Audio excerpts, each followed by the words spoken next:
We're live on YouTube and DLive. Welcome to the show, brought to you today by Ginster's Vegan Pasties for Veganuary. Veganuary. Oh, sweet. Everyone loves Veganuary. Vegan January.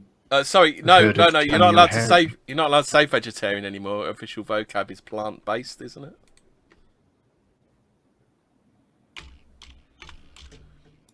What's that? Official vocab is plant-based now, isn't it? Well, if I was to eat a rabbit, that's plant-based food. Are you going for the Bill Bailey method? Are you? You are what you eat. So, if you eat rabbit, you know, then you're clovers and grass and things. Yeah. I was disappointed. I went into Spoons, and not only have they not updated England's premier right-wing, extremely extremist magazine, but they're promoting Vegan January with an exciting array of things what look like food but actually aren't. Yeah, a lot more of this shite is. So to celebrate, I had a meat feast pizza. Then I had the all-day brunch with 2 slices of black pudding. Nice. Just a dab on them. Just a dab on the vegetarians. We're a bit low energy tonight. Where is everybody? Well, I thought to myself, if nobody else is eating the meat, somebody's got to eat the meat. I mean, they're basically just saying, like, yeah, all these animals, they're just going to die in vain because, you know, there's this meat is, like most food, is finite and it goes bad. So what, we're just supposed to chuck out all this meat in January? No. That's an insult to God and the animals that died, so you've got meat on your plate. We got some viewers filtering in now. Hemi is having connectivity issues. Am I? So, well, it's just as well you've got 3 other co-hosts who can pitch in and do content. 2 of which are muted. Which, you know, any minute now they're gonna say. So yes, in news today we're going to talk about Michael Abungo Oogabuga, who's also known as Stormzy. Well, actually, I thought everyone was hyped for the Daily Mail article. The pizza boss, who was sacked for writing gollywog on his employees' lunch. Oh yeah, that's the point. Do you want me to put that in the sidebar? Do you want me to put all these in the sidebar as I'm doing them, Hobbit? Yeah. So whatever you said, I'm just going to say yes. But oh yeah, that's right. I can read an article for you whilst your internet connection magically gets better somehow. Well, actually, I can hear you. I can hear you fine, Hobbit. Well, that's because my internet connection's all right. Yeah. I'll be glad when I fucking move. You don't dab on the vegans. You hile on them. So let's have a look at this. Why is this article fucked up? I know.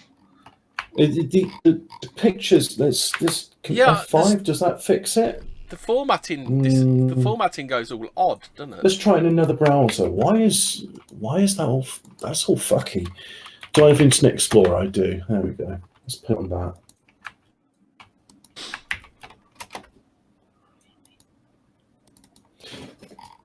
So can you hear me now, Hobbit? No, this article is fucked. Is there a reader-friendly version? Maybe that'll work. Let's try it again. I know there's a way of doing this. Chaps, bear with us. I'm trying to read this article, but the formatting on the Daily Mail website is all fucked up. And I know there used to be a button which would make it reader-friendly. Anyway. Can you hear me at all, Hobbit? So what's the headline? Domino's pizza boss, 23 years old, is sacked for writing "Gollywog" with an I on the takeaway box he gave to black driver, but tells court it was banter, as he's fined £600 for racist abuse. Can you hear me now, Hobbit? I can hear you, but you keep breaking up. It's like 90% of what you're saying is just not there. But do you want me to read the story? Yeah, well, it's saying I'm all green now. Okay. I should be fine. So, Sam Hemingway, 23, worked at the Iceland Green Retail Park in Wrexham, North Wales as a supervisor. A Domino's pizza supervisor was sacked for writing gollywog and other racial slurs on takeaway boxes. Oh, given to a black delivery driver, but he dismissed his actions as banter. Sam Hemingway, 23, worked at the Island Green Retail Park in Wrexham, North Wales. There's banter, innit? As a supervisor. Oh, and okay, so we're doing this lazy thing here where we're repeating what we've said already.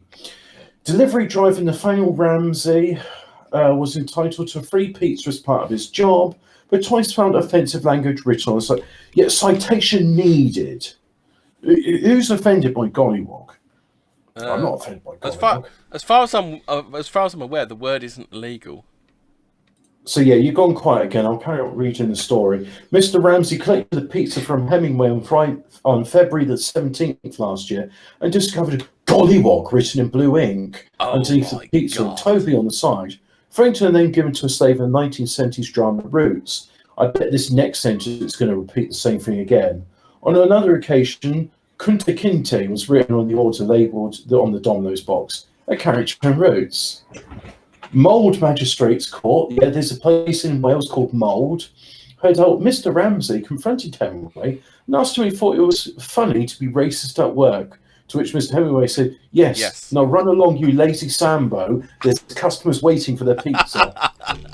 The magistrates then awarded Sam Hemingway £500 million to be paid by the Bank of Nigeria for his distress and the fact that he's having to deal with the dirty Ooga Booga in North Wales. And then the courts probably had him deported and said, your real name is Kunta Kinte, now get out of here. And then everyone lived happily ever after. Hey guys, why don't we set up an ethno-nationalist village in North Wales? There are no black people there, am I right? Yeah. Can you hear me all right, Capstan? Yeah, I can hear. Yeah. Oh, it's working better now. Well, that's why... It's a good thing we got content so I can read it out and be really interested in what the Daily Mail has to say. Yeah, North Wales. The fucking bullshit where we're like supposed to be like serious about how deadly a crime this is, and it's really bad. It's worse than all the stabbings. What that fucking nigger what that 2x4 did on the.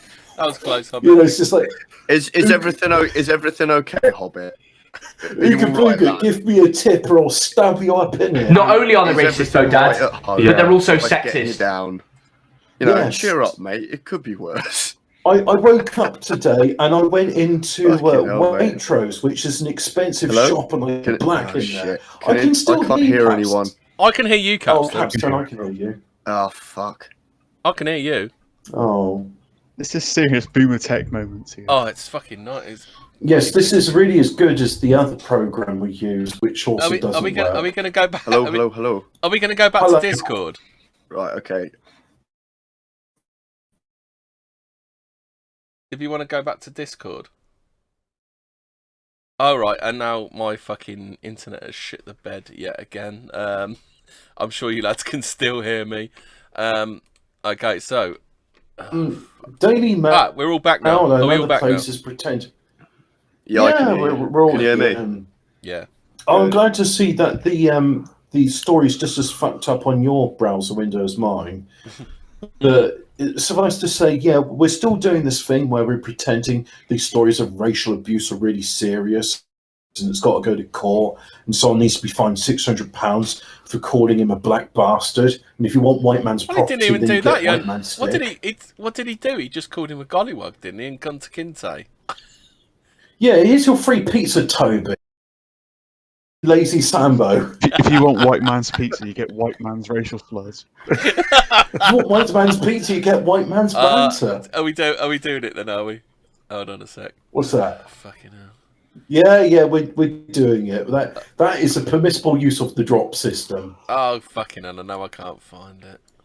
Oh no, that's terrible. Fuck me, I'm so horrified. This will do. Damaging government property, are we, you black bastard?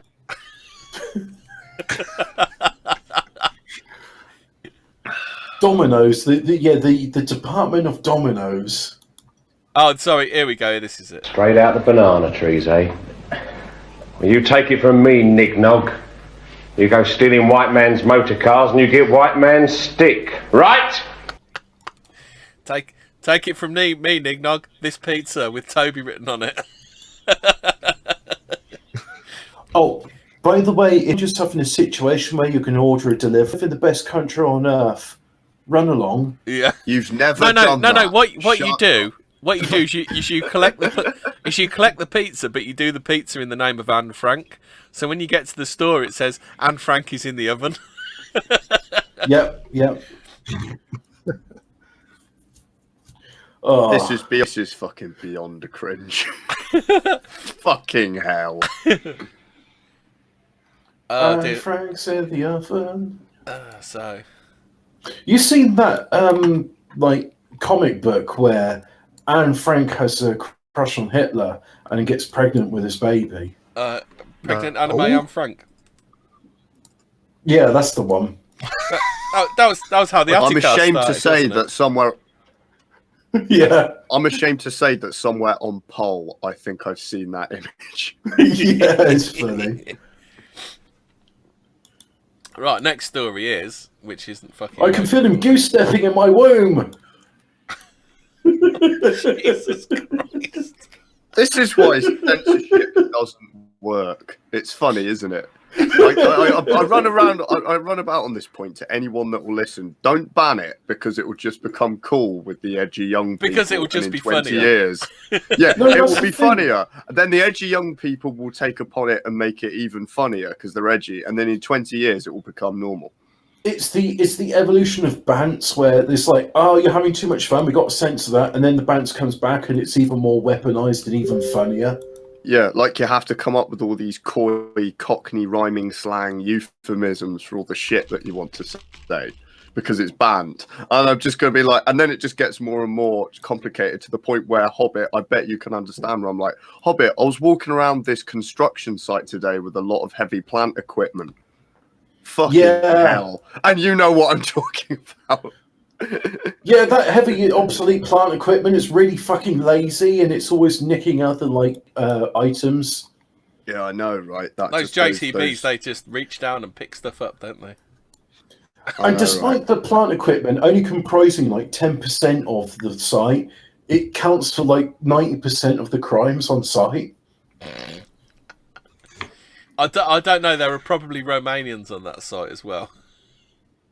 But I'm not going to say that word because you very politely asked me not to say it. Doing the jobs that lazy Sambos doing the thieving that lazy Sambos won't do. But it's okay, everyone, because they're white and that means they can stay. Isn't that right?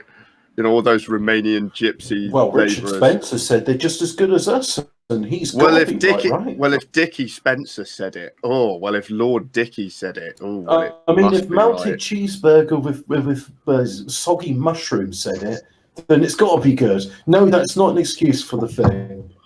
That drops too. Well, you can put it on lettuce, but you still need some caramelized onions and mushrooms in there. Oh God. Caramelized. Go spray some powder.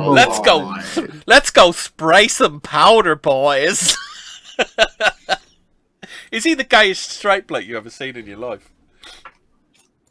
He's not straight. He's really heterosexual. You can tell by the numerous women he's seen in public with. He's super. he's super heterosexual. You know how we always joke that someone like Hobbit has got more testosterone than like Dickie Spencer?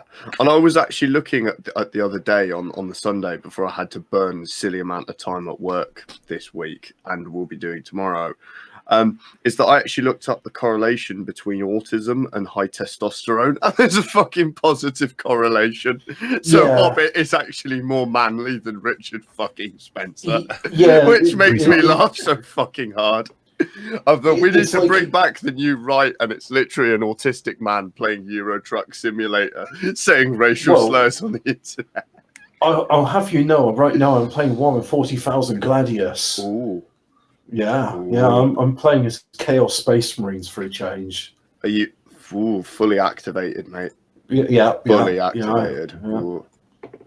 Doesn't even play as normal Space Marines. No, Chaos Space Marines. That is hot stuff. Well, I'm hoping somebody in the chat can explain to me what the I've got to construct the Meadow of Sorrow. I've researched the Marcus Slanesh, but what was the Meadow of Sorrow? Because I'm not seeing it in the build queue. You could go to there right now and you could check it out, but I recommend you don't. So, you know, like 4 years ago when Milo and Spencer were prominent in these things, and I'm sort of thought. Am I gonna have to change the name of this show to This Week on Slagging Off the Alt-Right? Yes, that's a good. Can we be like can we get like loads of money from George Soros for like slagging it off? You know, we can get genuine sponsorships from Ginster's Vegan Pasties. I don't understand why we're not petitioning Greg's Hope Not Hate and George Soros's Open Society Fund to try and get some shekels for the amount of fucking bitching that we do at our own fucking side. So apparently, George Soros or Hope Not Hate, if you're listening, one of the things which you could have on your show is the fact that I've noticed that Milo's got really fat in the past 4 years, whereas Richard Spencer hasn't. So I reckon Milo's run out of money for cocaine. Hobbit, that is a little bit homosexual and maybe a little bit catty too. Oh, okay. Well, I noticed a photograph of him from 2016. I did know. What is it, Greg? What is it with gay men fucking trying to tear down other gay men? what is it about that? It's feminine mindset. That's what women do. I thought it was supposed to be. That Milo, he's so fat. He's so fat. Oh my god, Milo! Like, it's like if he wore a strapless bra, we could literally call him back fat. Oh my god, guys! I'm guessing Milo's boobs. Oh, what is he? A B cup? Fucking hell! He's just eaten so much these past few years. I mean, remember when he was actually relevant? Am I even right, sisters? Do you remember when he was? Do you remember when he was a hottie, guys? Remember when he was like something? There was that. So without trying to be too crass, I'm guessing Black Cock's got a lot of calories in it. Oh my god, he's so promiscuous. Do you know how many fucking dicks he sucked this week? Oh, great. Are you not like offended? He's only sucked off 1,500. He's just a dozen short of 1,500. Yeah, see, that implies a lot of knowledge into Milo's sex life. Hobbit. I'm just basing it on the averages of if they get through 300 in a weekend. What kind of fucking conveyor belt nightclub are they going to? How many disabled toilets are there in this fucking place? One's with a lot of meth and a lot of swing couches. Does that mean Lacey's there as well then? Does somebody say meth?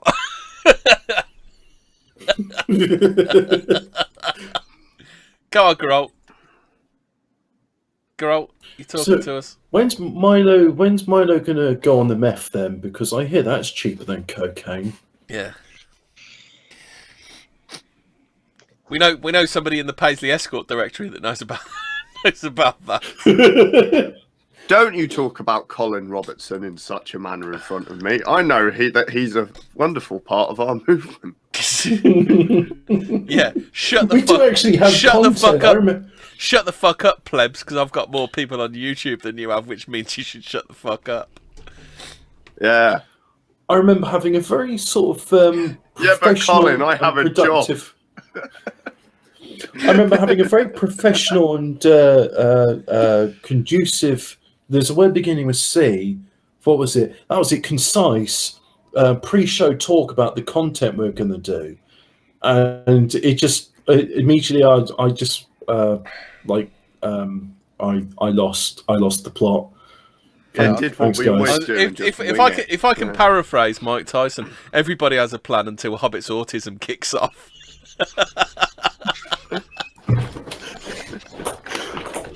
Well, to be fair, though, I mean, you know, this is what I'm offering the Open Society Foundation. I mean, you've got Greta Thunberg grimacing at people, which will get them to give up cars and refrigerators. And you've got my autism, which will make them give up being a right-wing neo-Nazi.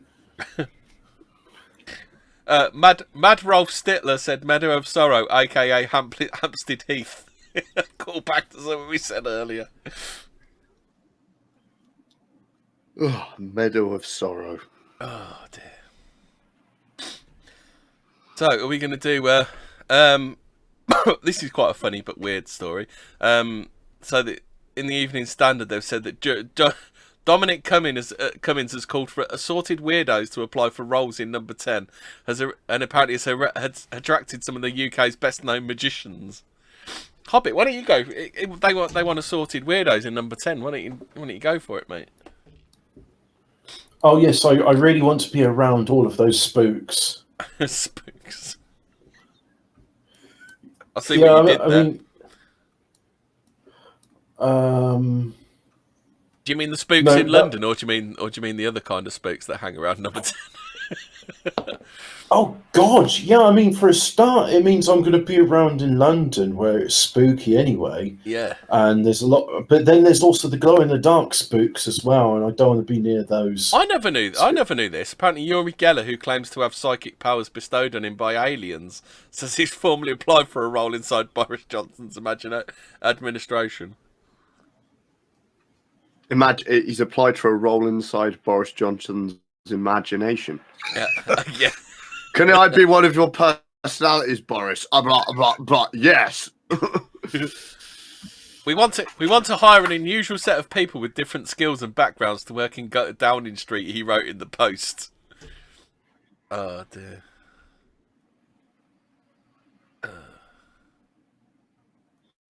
Yeah, that was. Why?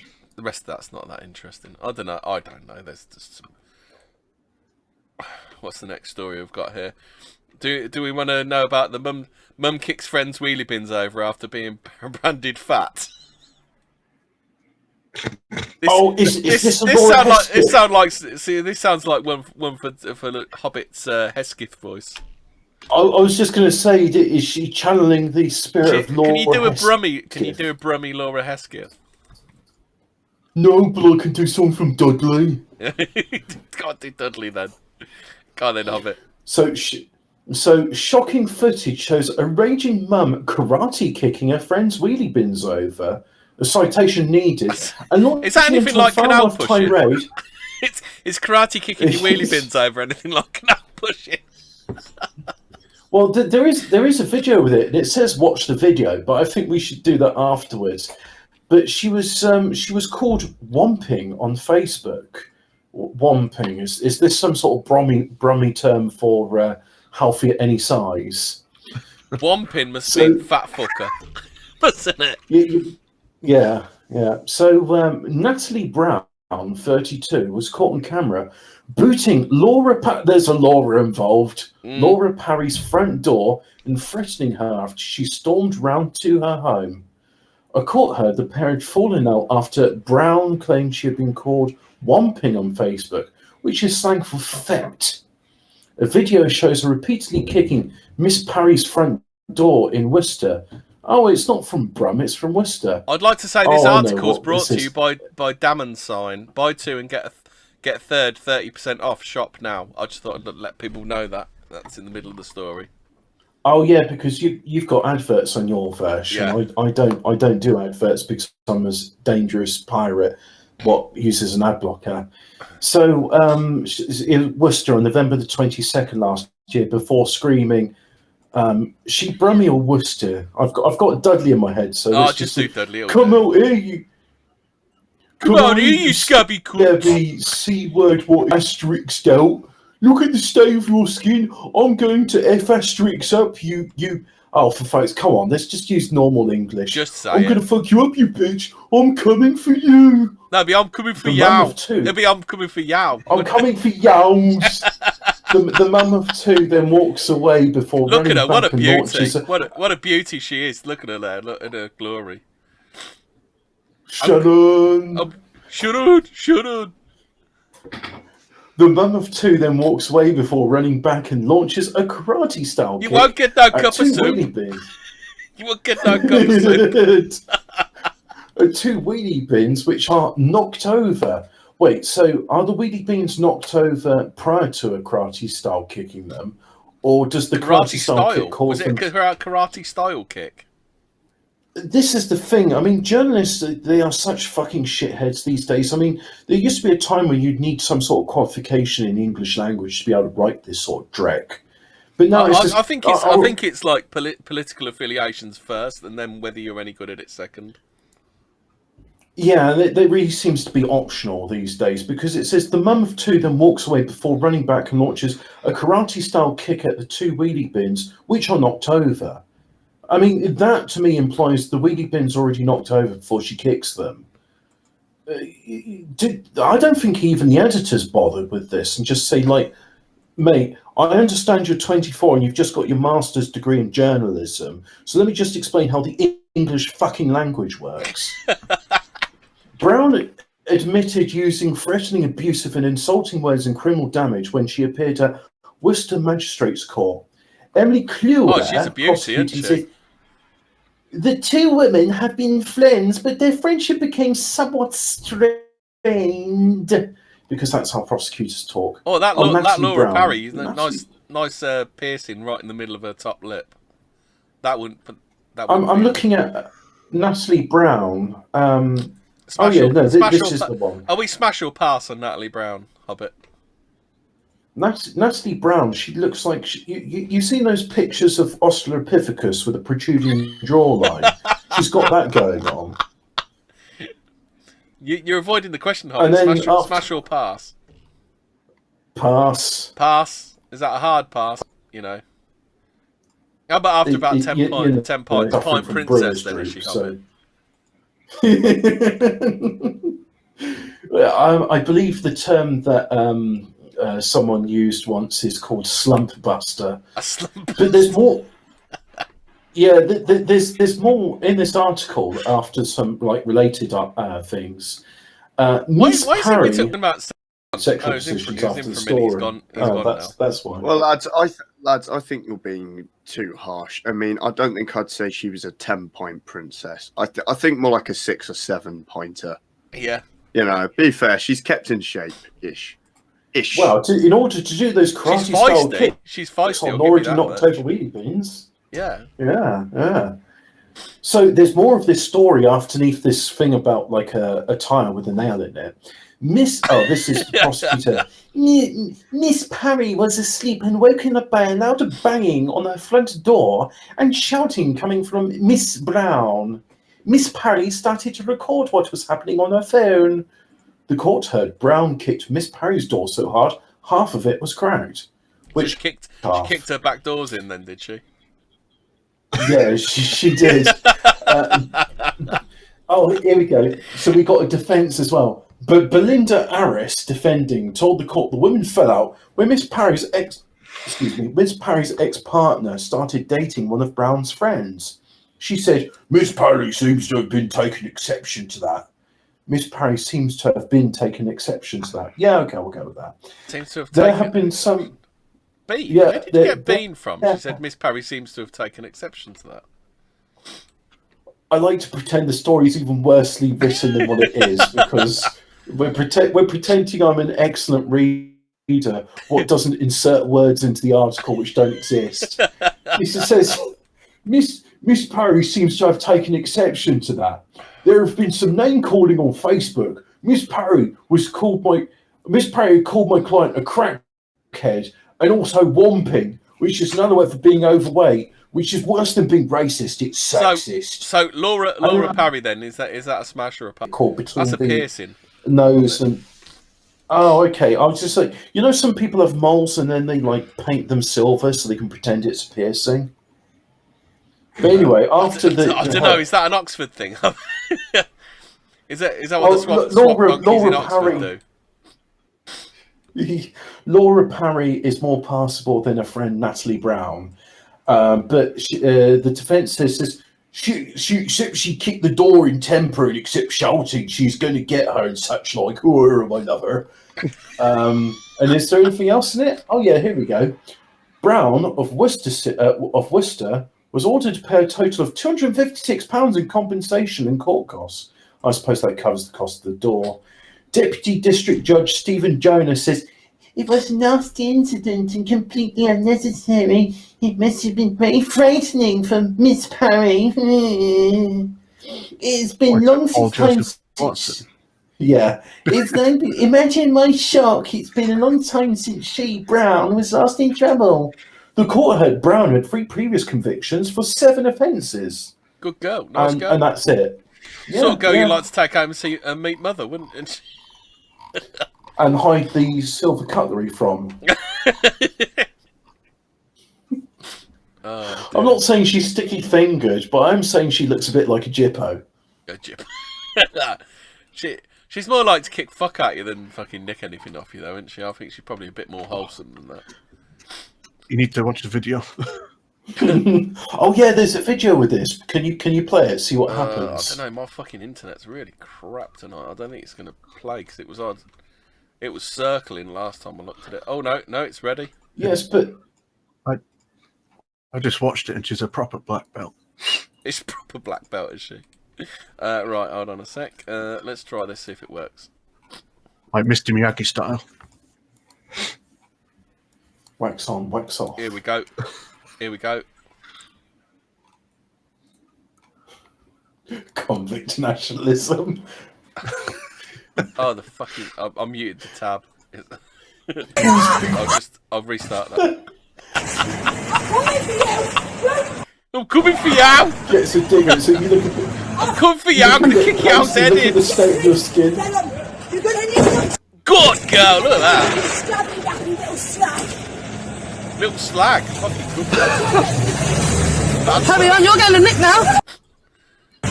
Banter.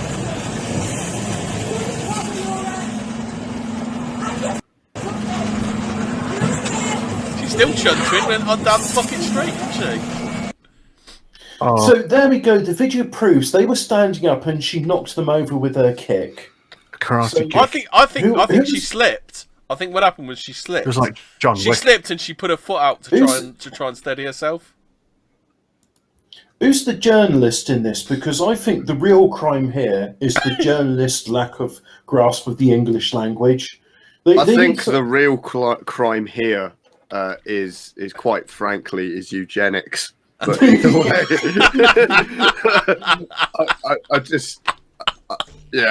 I'd let that sit. But let's not forget that. Let's not forget Benefit Street is also from Birmingham. Yeah. Birmingham. Is that? I assume that's the only program on the BBC that's got a whole white cast. It's Channel 4. It's Channel 4, and it's not an entirely white cast because a few of the white women have brune kids. Oh well, that's okay then, isn't it? Oh, they got some Italians on there. Yeah. There was this thing. Henry was telling me about this show called The Chase, and they've got the big-brained the big-brained the big-brained JCB on there. And the big-brained gollywog, as that bloke in our first article would describe him. Yeah. Not that I ever would. Just that guy in the first article. That's how he'd describe him. But he's a vicious, evil, racist Nazi. So we shouldn't really. He was fined £600 for calling him a knick-knock gollywog. So yeah, we can't do that. We certainly wouldn't. Yeah. And here's the thing. So he wears glasses, right? And I had the geography. Sorry, I'm just really sorry. I just realised that Nignog Gollywog give a dog a bone. That old racist went marching home. I'm glad you finally picked up on where the rhyme's from. But so is this thing. So my geography teacher, she was Italian, and she wore glasses to Adam says they were strong, independent women. Yes, they certainly were. Bob's bitch tit says smash after 7 pints.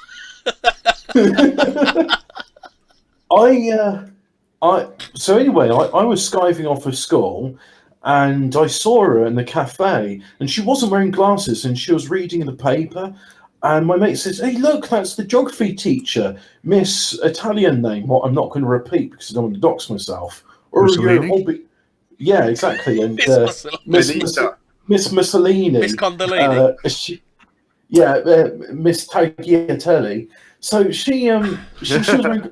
Now here's the thing: she was wearing glasses to appear brainy in class. And let's try and derail Hobbit and see how he likes it. we'll just keep shouting out names. Was her name Mrs. Yeah, was her name Miss Immaculate Tailoring? Yeah, so now I've proven by deduction that if Nick Gollywogs wear glasses, I don't know, I'm trying to derail, but I just can't think of it. Italian geography teachers wear glasses when they don't need to. I love pizza. Great, you love pizza. I love pizza. I love pizza with like caramelized onion on it. I love pizza. And roasted mushrooms. And anyway, pasta's quite nice. It's quite nice as well. What do you think about the architecture in Northern Italy, Greg? Go on, help me out. Well, you can put it on lettuce, but you still need some caramelized onions and mushrooms in there. Nah, fuck you. You can derail him yourself now. I don't like you. You can get that at a number of different places. It's okay. I need to put a couple more logs on the fire. Is that a euphemism? I'm going to go and put a couple of logs on the fire. Yes, that's a euphemism. Put down and let ourselves down. Oh man, I'm just going to turn myself in right now because do we want to talk about the MPs reject Labour's call to reinstate child refugee pledge? So basically, the Tory government's already dabbing on Labour. It's like, fuck off, we're not having any more child refugees. Oh, but the child refugees, what, going to year 7 in Swedish schools? Yeah, it's have a guess who's putting it forward. Labour's Lord Dubs. Lord Dubs, who came to the UK as a child to escape the Nazis.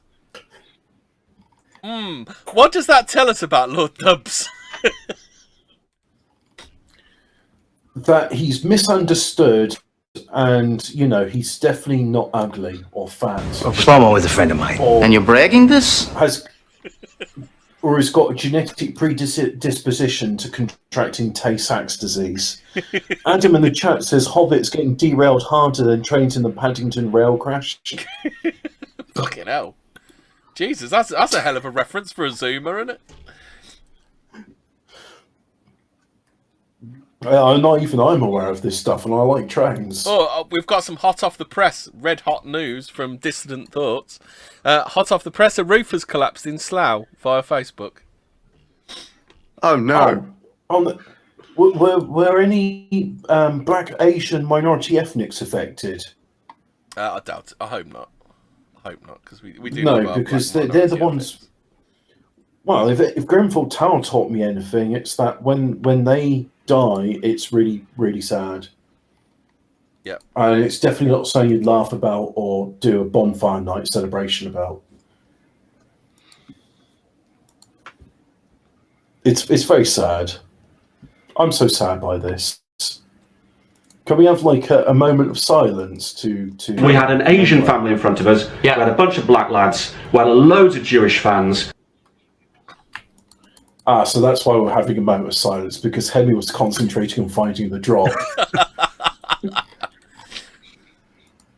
The only silence that we'll ever get on this show is the furious clicking and scrolling of Gray's mouse wheel to try and find a drop.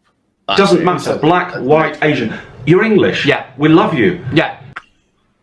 I think I might be the wrong drop. Please stop giving my ears AIDS. Well, he says we love you, so I'm English. Does that mean he loves me? No. But listen to this. You're not English. Black England fan in a restaurant, right. And a bunch of white England fans witnessed this guy being ignored. They wouldn't serve him for a very long time. Yeah. They wouldn't serve a black fan for a very, very long time. That kind of evil stuff. I can sympathise with that. I too sympathise with those things when getting ignored. even if what I'm saying is not very interesting. What I say to you is that minorities must be stopped. Wise words, wise words. Minorities must be stopped. At all costs. At all costs. Terrible thing to say. I mean, you know, it's like, it just proves it that they're the real racists. We're just sort of like middling amateurs in comparison to the true professionals. Absolutely. So, how did you overcome your Brexit family fallouts from The Guardian?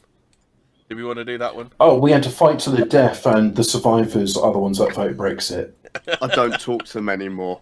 Yeah, I don't talk to them anymore. There you go. They're all buried.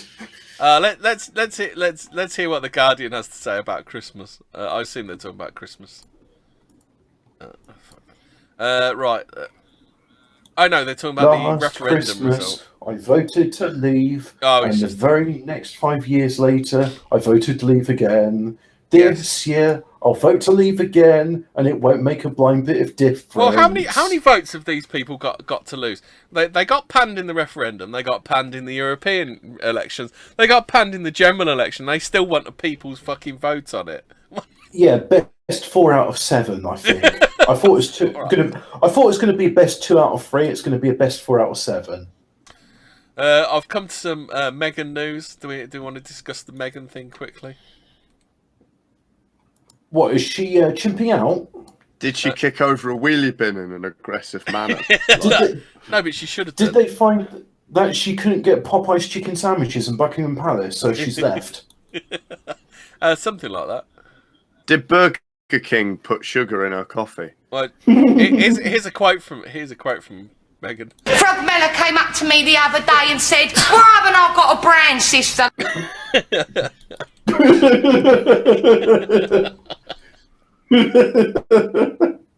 That's an insult to Kathy Burke. You should apologise. You should write a letter to Kathy Burke right now. Just say, "I'm sorry I compared you to Meghan Markle." Dear Kathy Burke, we said you're like Meghan Markle and you're not. No. We'll come back to Meghan Markle because Stormzy said something, but that's down the bottom. So, do you want to read? Another one from the Birmingham? Real name. My news feed seems to be quite heavy with Birmingham Mail stories. Nick, vegan's heartbreak after eating meat-free burger. So you mean like every human's heartbreak after eating you're burger? You're our food correspondent, Hobbit. Do you want to read it? Oh, okay, yeah, I'll read this one. So this is from Birmingham Live, which I think is an interesting.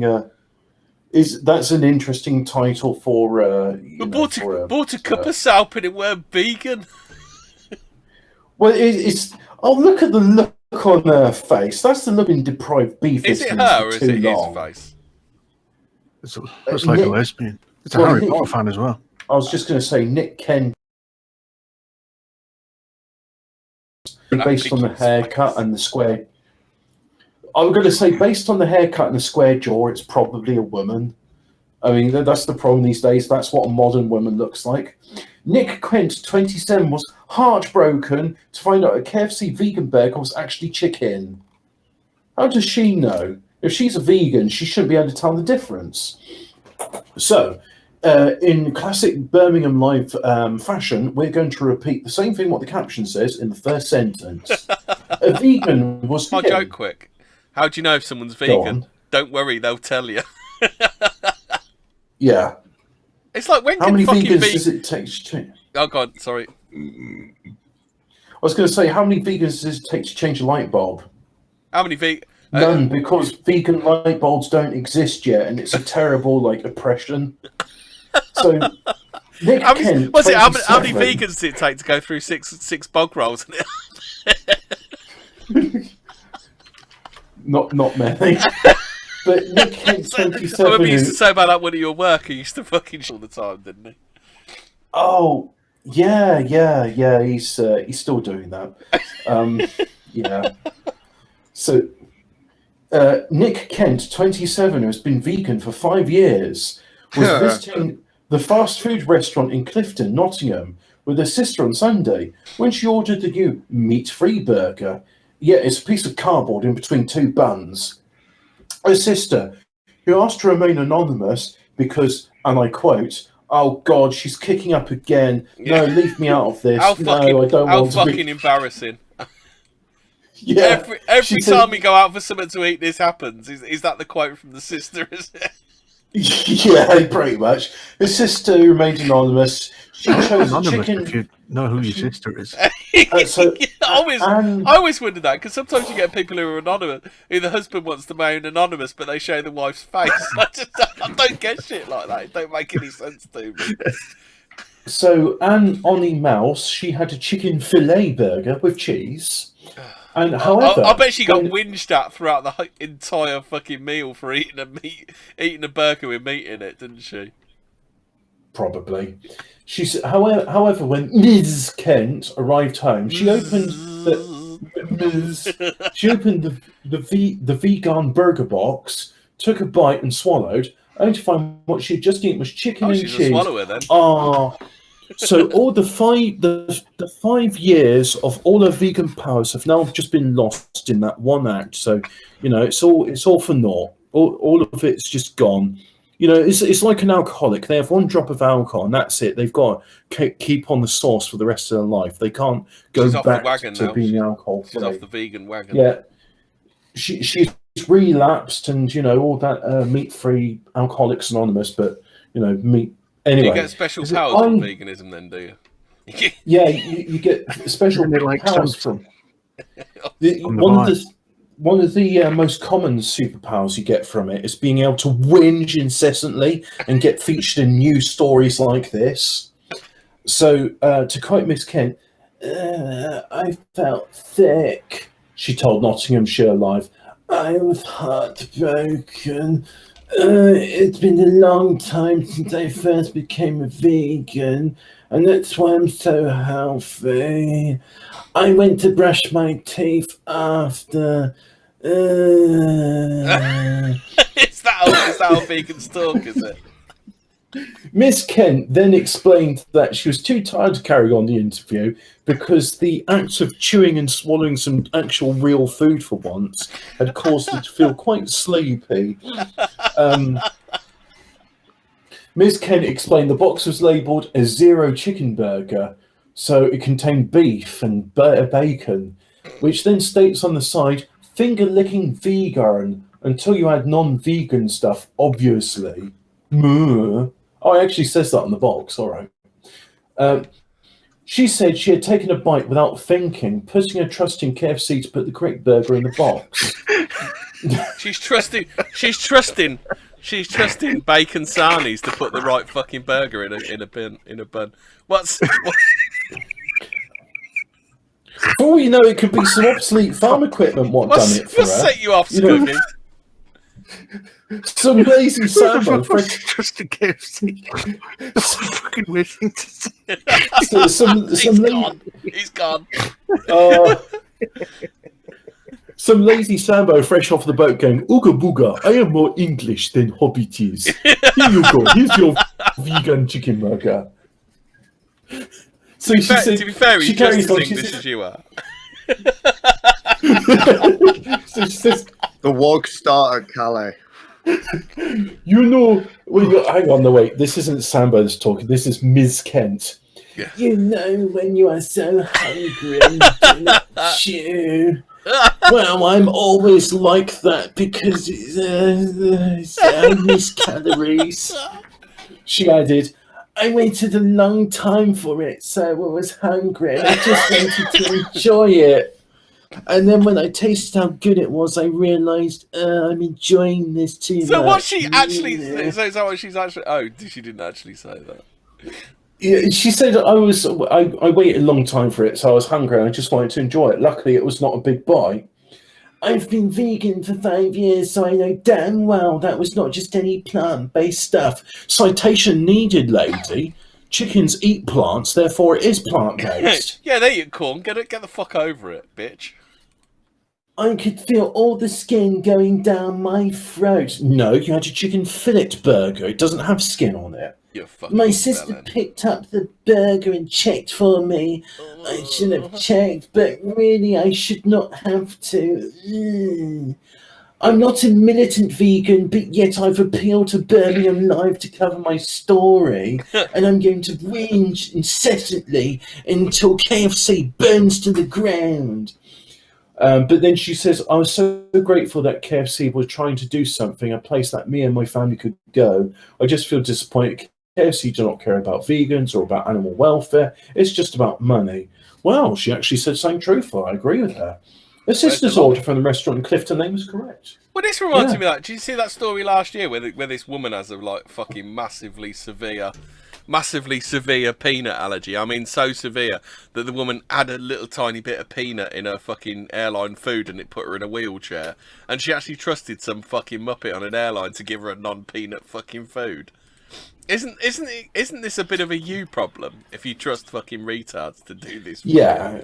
I mean, really, it's just a sort of case of this is yet another typical woman story of I can't accept responsibility for my own personal actions, and I can't even be bothered to make my own fucking sandwich. But it carries on this story. This is great. Miss Kent, a personal assistant and decorator, said she is also lactose intolerant. How can you be a personal assistant and decorator?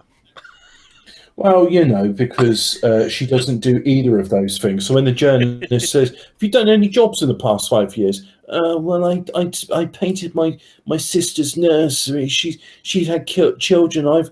I don't have children because I'm so healthy. I don't have periods anymore.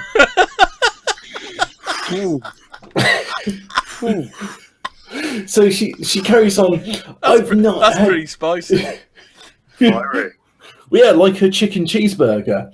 She said, I have not had cheese in a long time, so it did make me very sick. Lactose intolerance needs to be taken seriously. It's not a good start to vegan New Year. Fucking hell. Also, the only thing that she needs to be taken by is the winter. Fucking hell. Yeah, come on, bitch. Eat some seasonal food in the winter when nothing's growing. I phoned them back up and we spoke to the manager, and my sister even went back and they offered us a free meal. But I do not trust them anymore. Just be cautious and check. And then she burst into tears, which used the last bits of moisture from her body, and she died. So it's a happy ending to the story. Happy ending. She died from the tears. Oh, the story carries on. Shall I read the last few bits? Or are we done? I just like to imagine that this story ended the way I said and not the way that it's carrying on, because the actual real story is boring, but I suppose we got a commitment to journalistic integrity here to read out the story as it appears in Birmingham Live. Yes, we subscribe to the Journalist Union and all that. The KFC original recipe, Quan Burger, launched in January the 2nd this year. Well, it's not even plant-based then. That's fungus. So the bitch can't even get it right there. A KFC spokesperson said, yeah, we're really sorry for what happened with Nick's order. And we try not to laugh, but it was pretty funny. We're really sorry. We offered a full refund straight away, a replacement vegan burger, but we realised it's super important we don't slip up, particularly when it comes to allergens. We followed up with our teams to remind them of the importance of getting the right order to the right customer, and we'll keep doing everything we can to prevent this happening again. Aye, because like I said, it's quite happy. It's quite funny because obviously, it was a cock up. We thought it was this, they thought it was that. And we just got to warn my staff that sometimes there are just genetic mutants that want food. Great. That'll be grand. It'd be really nice if KFC said, to make sure this doesn't happen again, we've taken rid of all these corn burgers off the menu. It's not as if they taste nice. Make sure anyway. This doesn't happen again, we've ejected all vegans from our restaurants. Well, just to make sure this never happens again, we're making sure that everything we sell has got meat based in it. Even the milkshakes are going to have a bit of chicken fat.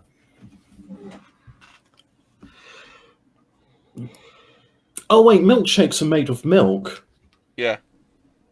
Yeah. Soy shake. They gave. Not if Yeah, I they can gave. help it. They gave her a voucher for a free milkshake just to flex on her. Brutal. I can literally imagine the journalist being like, saying, "So we got to say you're not just an unemployable wreck. What have you done in the past 5 years?" Well, I've painted my sister's room because she's pregnant like me. I've also done personal training. What sort of personal training? Well, I saw some vegan yoga videos on YouTube, so I did one too, showing like how I can move my flabby arms really slowly, and like other skinny people as well, like can follow along with it. So the journalists just sort of like embellished the facts a little, shall we say?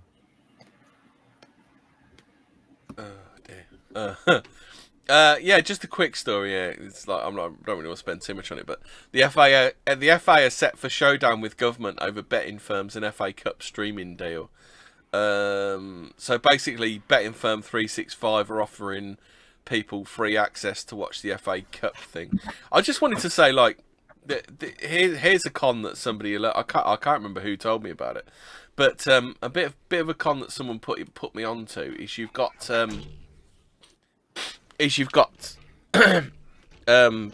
Sky Sports News, and then you also have Sky Bet.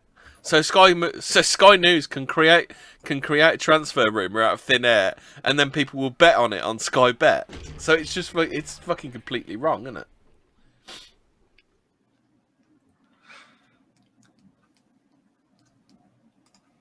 Don't everybody talk at once. Go on, faggot. Play a drop. I'll move on then. Obviously, no one's fucking wants to talk about betting and football. I'm not biting that.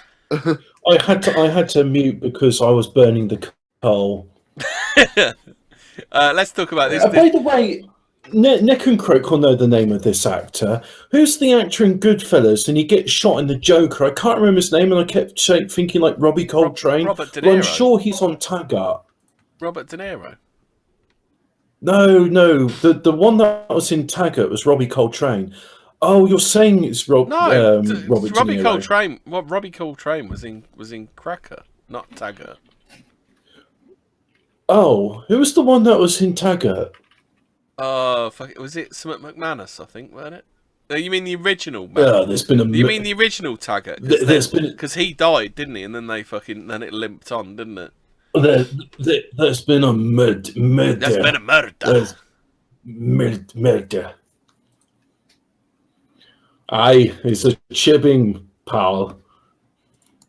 On Billings night. There we go. Now I've alienated all of our Scottish viewers. We can carry on with the show. Well, we've only got about 3 anyway. Nah, you don't like alienate Scottish viewers. Oh shit! You don't alienate Scottish viewers like that. You just look at them dead in the eye and go, the light bulb isn't Scottish. You want any Bucky?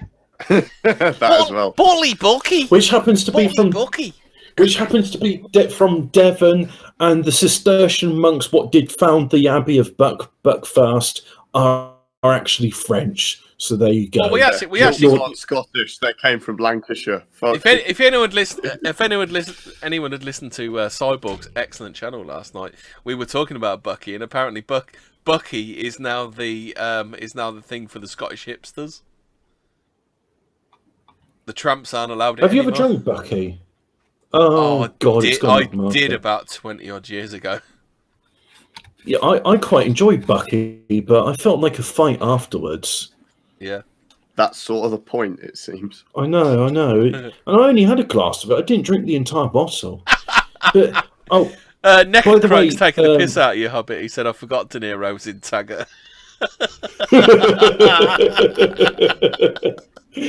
I can't remember any scene with him in that show, though. That's the thing. He's one of those... It's like I know he's in Joker because he gets shot. And it's funny, dude bros up with a meme. He said Scottish viewers for £60 an hour.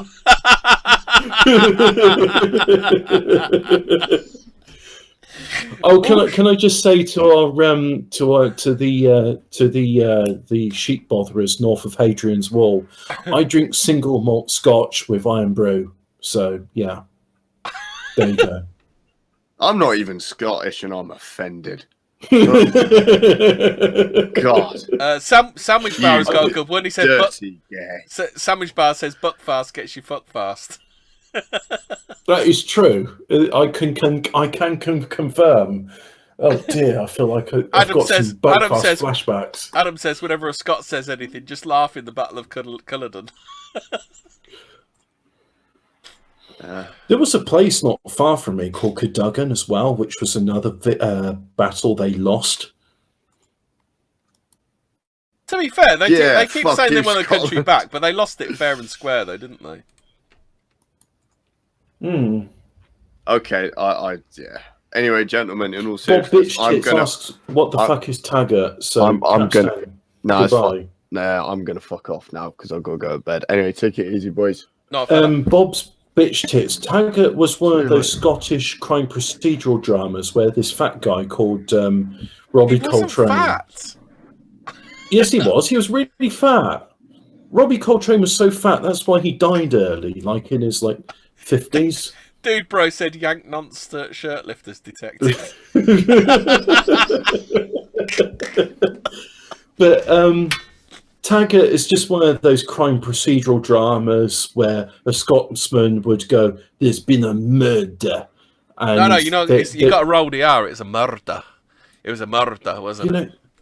If we're talking French, I could roll R's like it's water off a duck's back. But it's when it comes to Scottish, it's a murder.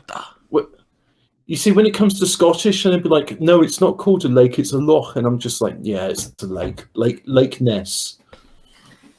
Do we want to talk about some socialism now?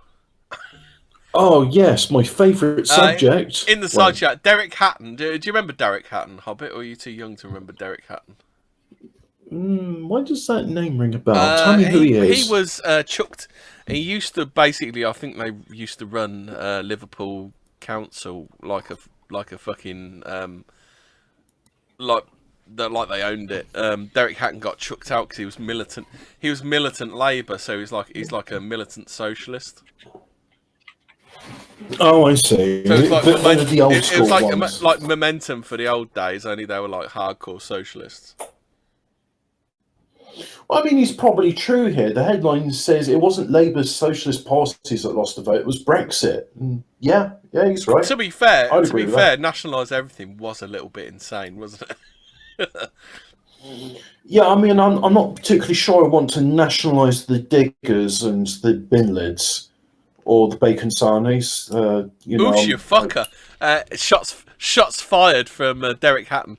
So many journalists from right across the political spectrum suggest Keir Starmer is the man to save Labour. I understand Blairites and Tories wanting him because, let's be clear, he is the modern day Neil Kinnock, who in 1983 took over after the defeat of Michael Foot. Kinnock never won a fucking election, so. Oh no, I'm getting that thing where I'm getting names mixed up, and you say Michael Foot, and I'm thinking of Michael Fish. No, Michael Foot. Have you ever seen Michael Foot? He looked like a fucking tramp, and he was leader of the Labour Party. He made Steptoe look like he was well put together. It was that bad. He used to wear an old beige duffel coat all the time, and he had like wild hair and stuff like that. Yeah, that's pretty much it. Adam's right. He says just nationalise the railways and essential resource industries. I'd agree with infrastructure, roads, rails, canals, things like that. They should be nationalised because otherwise you just get toll roads everywhere, and that's bullshit. Yeah, I found a tweet here about Reynard Sinaga, you know, the canal pusher from last week. He's been jailed for life with a minimum term of 30 years for committing 136 rapes in Manchester. Prosecutors say he's the most prolific rapist in Britain, possibly the world. Yeah. Doing the rapes that lazy Brits won't do. Yeah, I mean, the thing is, people just go, well, what does that sentence mean? So that means he's in prison for life. After 30 years, he's eligible for parole, provided he doesn't bum anyone or do any canal pushing whilst in prison. And when he's He'll out love it in of prison, prison, won't he? It'll be all the canal pushing he can, he can do, won't yeah. He'll miss being by the canal, but I'm sure he'll find other ways of drowning people. But that's the point. After 30 years, if he's had a spotless record, he can get out of prison and he'll be on license for the rest of his life, which means if anyone accuses him of doing anything, he goes straight back in things. So in 30 years' time, if you feel like it, just sort of speak to probation and just say that canal pusher did a sexual gesture at me. Evening, Don. Don Duckin's joined us. Hello, boy. How you doing? Not too bad, mate. How you doing? Are you an American? Yes, he is. Unfortunately, yes. You do realise, as one of those colonial cousins, we do have to take the piss out of you. We're contractually obliged by Hope Not Hate to insult Americans. No. We've decided. It is a quick word from our sponsor. We've decided we're going to hollow the alt-right out from the inside. and we're going to take some Hope Not Hate books. Don. Are you in Richard with us? Spencer and Milo haven't managed to home up. Why not at this point? Distant Thought says, I'm pretty sure Coltrane's alive and kicking. If he's the one I'm thinking of, he's not. So I want to look up now. His name was like McManus. Oh, fucking! Are you going to look this up? I'm going to look up Taggart now, and Taggart is a Scottish detective program created by Jen Chandler, STV. It ran as a miniseries called Killer before a full series commission, ran from 1985 to 2010. It's created by Jen, starring Mark McManus. He died in 1995. So who is? Who is Robert Macmillan? You're thinking of Cracker, Hobbit. He's known as Rubrius Hagrid in Harry Potter films, as Valentin Dmitri Zukovsky in James Bond films, and he's Dr. Eddie Fitzgerald in Cracker. Which was a crime procedural. He was in Nuns on the Run too. Yeah. So there we go. Cracker, Taggart, Filth, Scum. I mean, this is the thing. Our crime procedural things, they all got like single names to them, haven't they? Scum is right. It's strange. They'll claim about how they can deal with mature themes, etc. But I don't know. You know the game theory audience where he goes, "Hello, internet, welcome to game theory." Right? You know what sums up my favorite? What he actually means is, "Hello, Reddit. On Reddit, welcome." You know. On Reddit, there's a conspiracy sub-forum, and you can talk about anything you want on there, except unless the it's about Jews. Yeah. So what does that tell you? Well, we're back. We're back live. I'm going to go for a pee. Good. You carry on talking about Goblin Slayer, and then we'll talk about some vaginas. So we were just talking about how Reddit went into a frenzy because that one Japanime had an implied grooming gang on in the first episode, and it's to show that these goblins or whatever are evil, but like Reddit can't deal with it. Yeah. I've noticed. You notice how Reddit basically the shit that they looks like it's for fucking babies, right? Yes. It's animated like it's for I don't know what that's fucking Steven Universe. What are those other gay animated shows that look like stuff the with babies? primary colours and it's all fucking ugly characters. Really baby character designs, easy to process. It's like Reddit to your autism. I need to have more of a think about this, but it really does bother me just how shit. The reason they got trigged is because Goblin Slayer looks moe. It looks cutesy. Oh, I was going to say, I don't know, but I do want to say that when it regards to children's shows, the vast majority of them absolutely fucking shit, and I think it's a crime against humanity. It's not just that, it's that they'll say I don't know if they do want adult themed content, because the amount of people I've come across who something is called X genre on the label, then it actually is X genre, and they get all trigged, Mm-hmm. It's like here's an example I want to say with the effort that goes into children's programs, and you've got schlocky pieces of shit like Steven Universe, which is supposed to be a children's show. Even Well, though have you seen that? Have you seen that new? Children don't watch it. It's seen that new literally for Thundercats? Reddit adults. Have you seen the that Thundercats? Thundercats It's in the same style. Yeah, I did because it made me upset. But here's the thing: my dad's been listening to records from my uncle, and he found this one, which was the theme, various music from. Uncle? Is there something you need to tell us about it? Download the app and you get a phone number. Streaming is on. Hobbit, you might want to change your name. Because we're straight. We're coming straight from Jitsi. Let's see. Here we go. I'm going to change my name to Nice Guy 1500 minus 12. Fuck off. Oh, here we go. We're Jitsi. We like this. The initials were Nice Guys. Production. It still says NK at the top. On my one, it says NG. I'm pretty sure. Wait a minute. I think I can change this one. Let's go with nice-ish. Nigel. Nice-ish guy. There we go. Oh, that says NI. No, it only does the first two letters.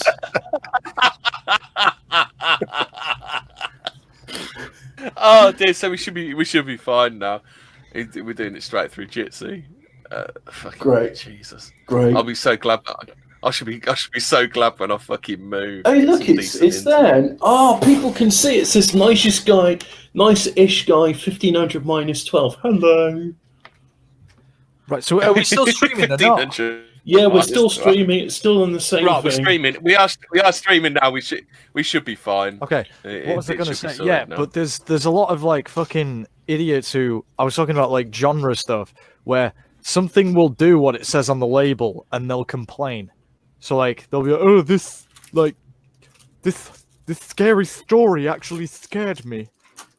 Or like this thing that was violent was actually violent. I never understand this mentality. It's like, well, why are you engaging in that type of media then? This morning I saw a criticism of the show Goblin Slayer, and the guy on it was saying that all he does is slaughter goblins. Does it ever get any more interesting than this? It's called Goblin Slayer. Yeah. And Geralt's been watching a show called One Punch Man, and I imagine the criticisms of that show will be... That other one is still going. Oh, we're on both. Oh, okay then. We're on both streams at once. Yeah. Okay. What was I saying? Okay. So like One Punch Man is there's a lot more to it. It's a parody stand-up of shonen, but I haven't seen like the only good shonen I've seen in ages that wasn't like moe and actually for girls. It was called Baki Ultimate Grappler. Oh, and it's on Netflix. Yeah, it's fucking amazing. And like they actually, instead of using shit CG to like animate over it, like instead of using that to it does half the animation for them, they actually basically transcribe the manga and the detail and the anatomy and everything. And the concept is amazing. Like I say this all the time, right? The concept for Baki Ultimate Grappler is, by complete coincidence, the 5 most dangerous men in the world all escape death row at the exact same time, all to travel to Japan to fight this one kid. There you go. Amazing, right? Yep. Oh, people say it's pretty good, like MMA wise. Yeah. But the show is actually like, it's for, I don't know how to put it. It's unapologetically for straight white men. Yes. And there just hasn't. I mean, you look at like what I might have talked about this before, but Dragon Ball Super isn't Dragon Ball Z, right? And I'm really annoyed because they made them all basically have like girls' bodies, like made them really skinny. The story isn't good. I mean, it's just shit. We literally did this Friday night. Shitting all over everything. We literally did this Friday night. Implying I remember Friday night. I wasn't here. I think Baki came out in the 80s. Like a lot of the good shit came out in the 80s. That's why it's badass, dude. It's like the secret to everything. If you've ever seen Flash, Battle Angel Alita. You ever seen the riding bean? Oh, I love riding bean. Yes. If you've ever seen yeah, it's basically like Taxi, isn't it? Yeah. If you've ever seen Flash Gits, right? The it's really, really good. They did a thing about Gears of War. You could probably get away with playing it actually. Where he talks about the making of their Gears of War cartoon, and he's like, what does he fucking say? Hang on. If I put a link, would you play it? Would you play the audio? It's only short. Hemi. If I show you this audio, will you play it? I think you can do it, can't you? No. I think this is much the same as StreamYard, isn't it? Yeah, screen share down the side. Okay. Bottom left corner. Bottom left corner, screen share. All right. Hang on. Will it? Okay, but that'll only be screen share, not fucking. It won't play the audio. No, it should do. No, it won't. I don't think it. I think it's a bit better than StreamYard. I don't think it'll play the audio. Well, I got some more stories to do. Right, anyway. it's a 2-minute fucking clip. Just play it, bro. Fucking hell, where's the link? All right, I'll put it in Telegram. You whining little bastard. Yeah. There we go. The screen share as well. You know, why didn't you put it in the fucking side chain? Oh, because Telegram doesn't immediately ping. Booga booga booga boo. Look at this fucking boomer tech here. Right, so let's. Everyone, watch the cartoon first by clicking this. Yes, even if you've seen it. We'll be waiting right here for you. We're also proud to be working with Dollar Shave Club. Yeah, we're moving up in the world. Oh my god, the lag. There is a global conspiracy to take away our arms. And I don't mean guns. I mean guns. They fear muscles, but don't want us to have them. This has been going on since the 80s. They build a franchise on steroids and homoeroticism, and then bit by bit, they remove Arnold Schwarzenegger and replace him with some skinny loser and have the audacity to call it Predator. And I hear what you're saying. But Tom, you're a skinny loser. About Predator. I know. And Sick Muscle Fueled Films was my escape from that. And now there are no Sick Muscle Fueled Films, so I play games. And now they're coming for games too. Here's the protagonist of Gears of War 1, Marcus Phoenix. Huge muscles, great guy. Gears of War 2, still huge muscles, still a great guy. Here's where it starts to get interesting. Gears of War 3, his muscles are exposed. Big win, right? Wrong. This is a diversion that they want you to focus on whilst they start adding more characters who have barely any muscles at all. Anya, Sam, Ice-T. Gears of War Judgment. We move away from the ultra-jacked Marcus as protagonist and replace him with Baird, who I love. But if you look closely, you'll see he has 12% less muscles. You'll also notice his voice isn't as deep. That's a red flag. Gears of War 4. JD Phoenix, 23% less body mass than Baird and no facial hair, not even a half beard. Gears of nothing. Gears 5. They've dropped war from the title. And in another devious ploy to divert our attention, given JD Phoenix wicked beard, huge muscles, and 6 scars. But we don't play as JD Phoenix, do we? We play as Kate. Kate, who has the smallest muscles, the highest pitched voice, and the least facial hair of any Gears protagonist ever. If our calculations are correct and current trends continue, then by Gear 6, we can confidently predict that this will be our protagonist. Are you doxing yourself? Fun fact, I actually used to play Gears of War quite a bit, and I bought this because I was a stupid teenager with too much money. I'm Lyle Rath, and I'm going to be doing a big old Marcus for the lads. I'm watching this thing, what you're sharing, and I'm looking at it, and I had a point, but I can't remember. I'm too hungry, and I'm upset by this. Yeah. I'll tell you what, what's that? Oh, is it Bulletstorm? Is it that one that's fucking... Yeah, Bulletstorm's kind Come of on. good. No, it's fine. Is it, what's Have you have you remembered it or not? I have remembered, and then I was like, oh, actually, you know what? That's not really that fun, that point, so just forget about it. See, he's totally right. And when they showed the little greasy alien thing, that confirms the conspiracy that I've been talking about. What little greasy alien? No, thing? you were not watching when he goes, if our calculations are correct, the next Gears of War protagonist is going to look like this. You weren't watching. Gub test tube snail boy. Yeah, it's literally Snail Boy. Slug Boy. His little Slug Boy. Yeah, you're correct. That is me. I am, in fact, Thomas from Flash Gits. Hey, Geralt, you remember Gungrave? Yeah, I was going to say, what's... What coming about? I'll tell you, I did really enjoy. You're all talking at the same time! Everyone talk at one time! Do you remember a game on the PS2 called Voice over IP where there's a lag, Geralt. Are we lagging now, are we? Well, it's just that bit where apparently you're talking over everybody else because you didn't know everyone else was talking because there's a lag. No? Don, what did you say? Because... Do you remember that anime? It was also a video game, Gungrave. They're making a PS4 Gungrave. Check out the trailer for that. It's some badass shit, dude. Okay. Really good looking stuff, dude. I don't remember Gungrave. Did you say Gungrave or Gungrave? Gungrave. Is Nicola... Gungrave. As in the grave I'm going to put you in if you don't... Where you put a dead cartons around your microphone. I have recently had my love rekindled for Dominion Tank Police because I've been reading this book about the history of Metal Slug, and they say Metal Slug. Not even, I'm not gay. I love Metal Slug. I have every Metal Slug there is.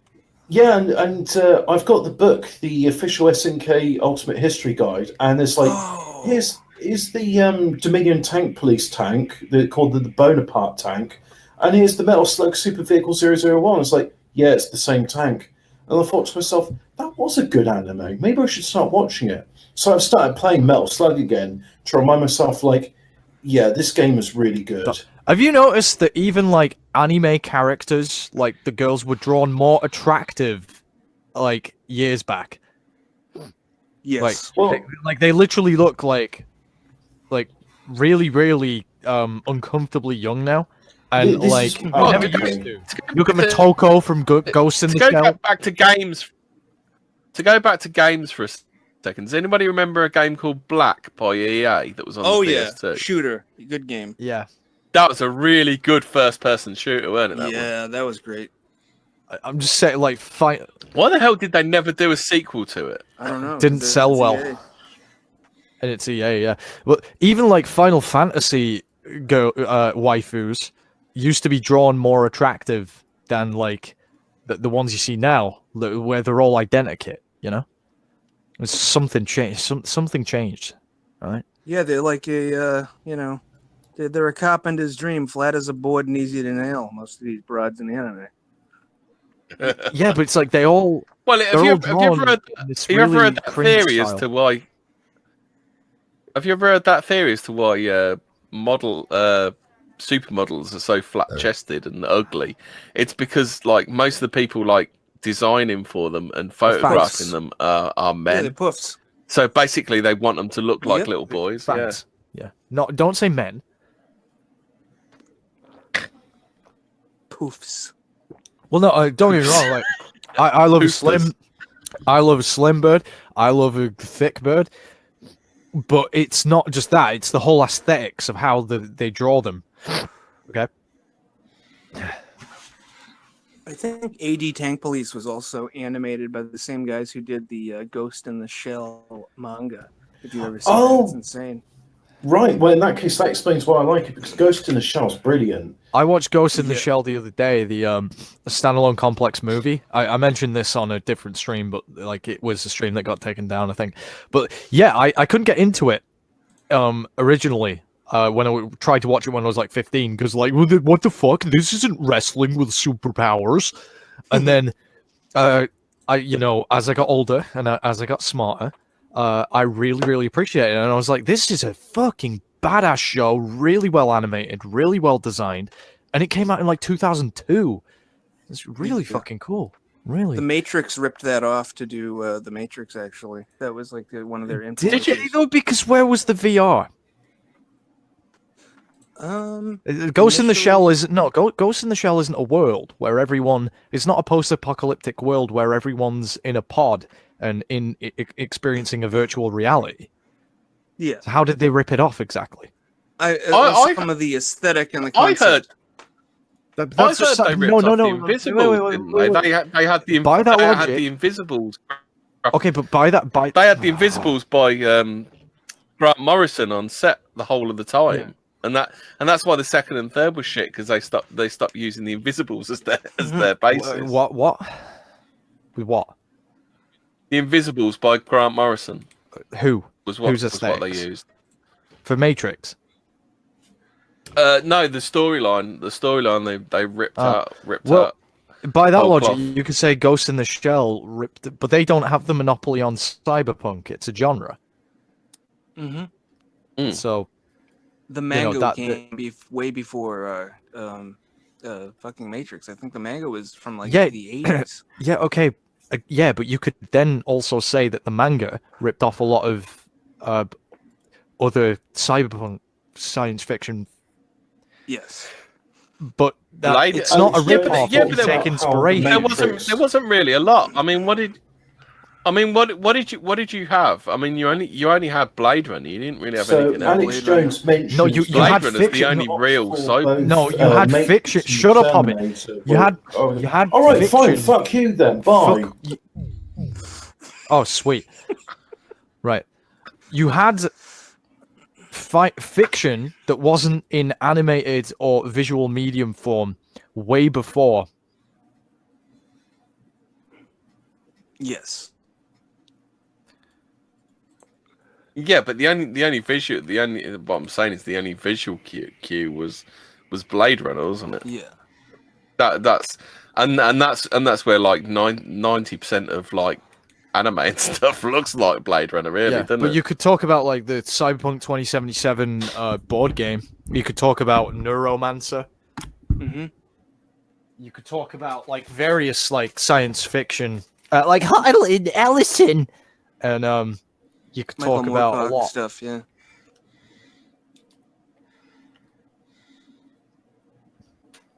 I think Warren Ellis did a game back in like 06. It was called Cold Winter, and that was actually a decent game for the PS2 and Xbox. There's a lot of decent games for the PS2. Oh yeah, like Time Splitters. There was a 40k for the PS2, weren't there? Was it Fire Council Warrior? Estate box. Council Estate. How do fucking like shut up of it? Oh, Xbox. Okay, fine. I will go. Fag. Okay, fine. Yeah, I've never done anything about this sort of. How do I make it sound like it does? Portray it as it is. Okay, if you're not I going did to actually do want to the talk about. tangent, Thomas. I did actually want to talk about. What do you know about Anti-Flash Gordon? Oh, Christian Exo? Yeah. He's been around for a while. I think that it is. Well, you talk about that, and then we go you on get rid of one Hobbit, and then you got a Garrot fucking. But okay. We're talking about something else now, Garrot. Yeah. Well, I don't see why you need me to sort that out. Why would I need to sort that out? I think Andy, the Asian dude who got cemented in Seattle a while back, exposed this Christian Exo character, and then he got all upset. But he does have, I think he may have been the one who doxed Stryker, along with that Wignat identity movement dude. Why would anyone want to dox Stryker? I don't know, because he's he's little and he's a like Fedman. pocket sized. Yeah. He got stopped on a plane. Did you guys hear about that? He got held up at the airport by TSA, and they wouldn't let him, fly someplace. Can I sing you guys? Who did Stryker? Indeed. Go on. Okay, hang on. It's called Manly Tears, and I love it. So I just listen to it when I need cheering up. Okay. Eclair car. Eclair core. Yeah. Eclair core. Eclair. Eclair core. Ian, are you actually contributing tonight? Mate, you're talking about gay anime and shit like that. I'm like, I don't. Fuck you, consume- anime. I don't Anime is consume like pedophilia. listen, big guy. Listen, big guy. Anime is the last implicit stand of white identity. Anime is implicitly pedophilic, mate. My take It's on anime. implicit. It's implicitly white. That's Dude, why they anime draw is the the white. last. Anime is the last. Is the last implicit stand of paedophilia, Garol. I think you need to get. I don't. Your What anime are correct. you watching, Gimp boy? Any of it. What with the massive tits? That is children, yeah. They didn't start putting Gollywog Massive in tits, anime. guys with huge muscles, like doing things. That's Yeah, but they're Dude. Yeah, but they're massive tits on what are basically school children. yes, more grown up than the children. Fist of the North Star. I know Geralt has seen Fist of the North Star. Yes, Yes. Badass shit, dude. it's just on That's quite a long song, but it's Oh, did you say you didn't like the Guyver, Don? I love the Guyver. I love the first Oh, the series in the 80s, and I like the newer series from like 05. Pretty good. Oh, there's a newer series, expansion. is there? Yes, it came out in How about the film with Mark Hamill in Oh god, live action does not translate well. it? It just looks like an ashtray that you get stuck in the back of his head, doesn't it?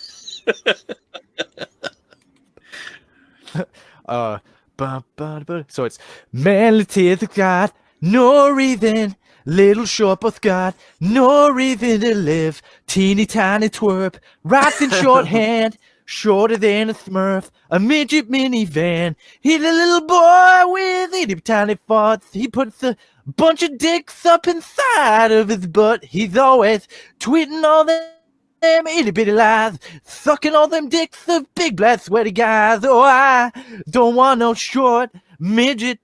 He takes bubble baths in a bidet. He's too small to call a bigot. He's wee. He needs a booster seat to see feet and bakes magic cookies in a tree. Oompa loompa boy, very Jew-faced, and he deeds through the gore until he's blue-faced. I'm not saying that he put a single drop to waste. He suck your balls for the taste. He crawls up just like a little baby shrimp and prays for the mayonnaise. He's a tiny man, a bouncing baby who loves to work the shaft, swallow the gravy. He's not so tall at all, and mainly minuscule. He crawls down to the mall to try on baby shoes. Them squeaking shoes going beep, beep, beep. He crawls inside a matchbox when he needs sleep. He's got them grubby little claws, much too small to grab scones. No wonder this melanin forever alone. No, I don't want no short midget around me. That's why I check the ground when I pee. 'Cause I might just drown him in a puddle of my stinky pants. Woo, child. There you go. Thank you. Okay. Someone also mentioned David Hayter was in the Guyver, wasn't Yeah, he? Solid Snake. Yep. Yeah. Yeah, because the ninja from Solid Snake were always reminding me of the Guyver. Oh yeah. I love how I did all that, and it was just okay.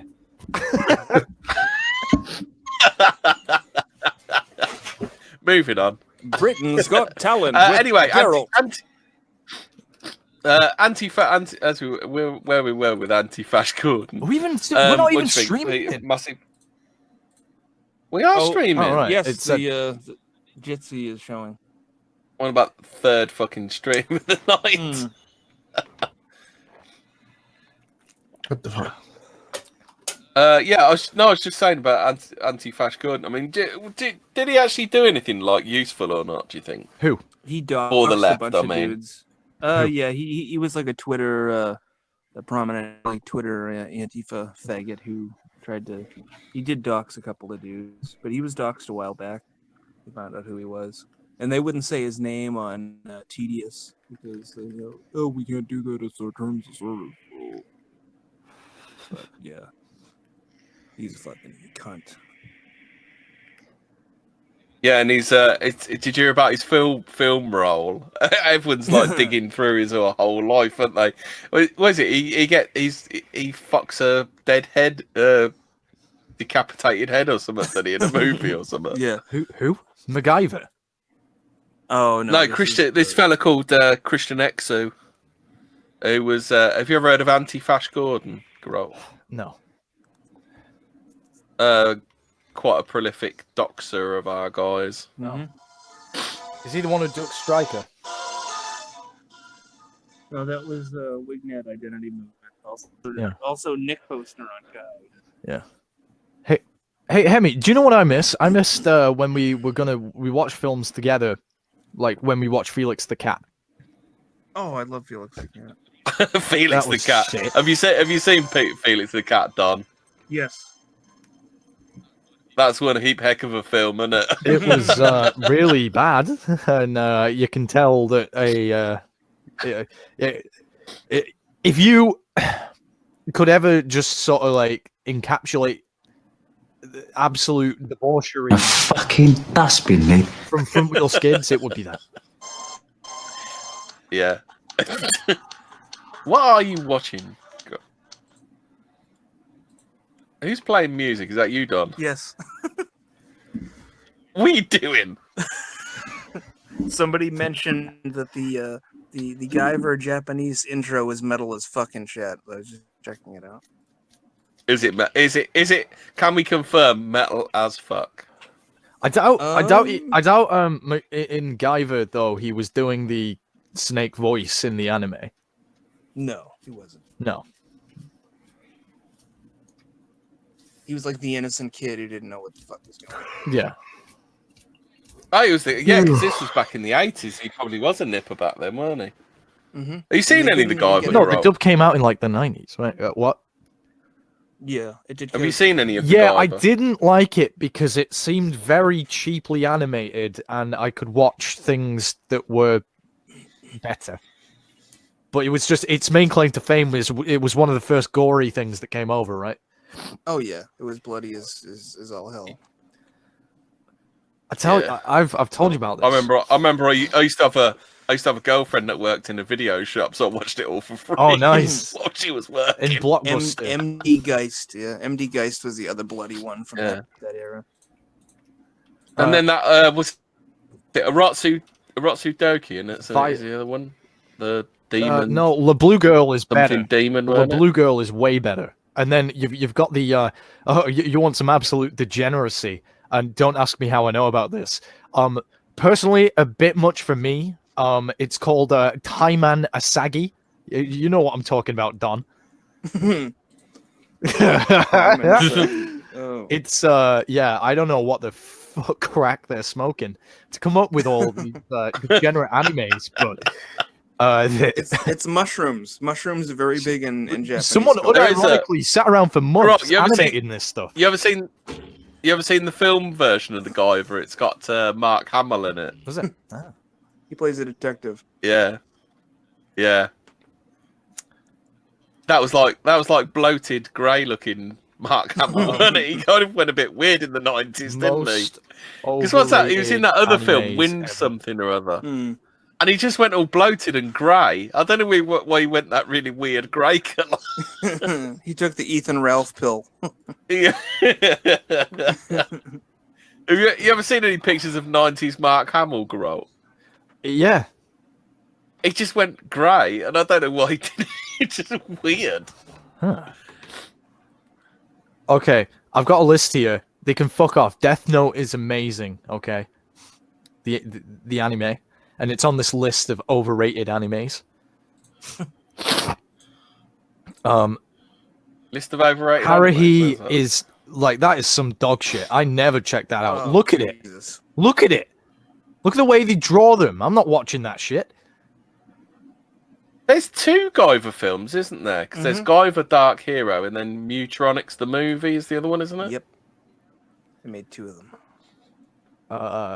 I think, isn't Mutronics the one that's got Mark Hamill in it, or is it Guyver Dark Hero? I think the first one has Mark Hamill, and the second one has David Hayter, if I'm not wrong. Yeah.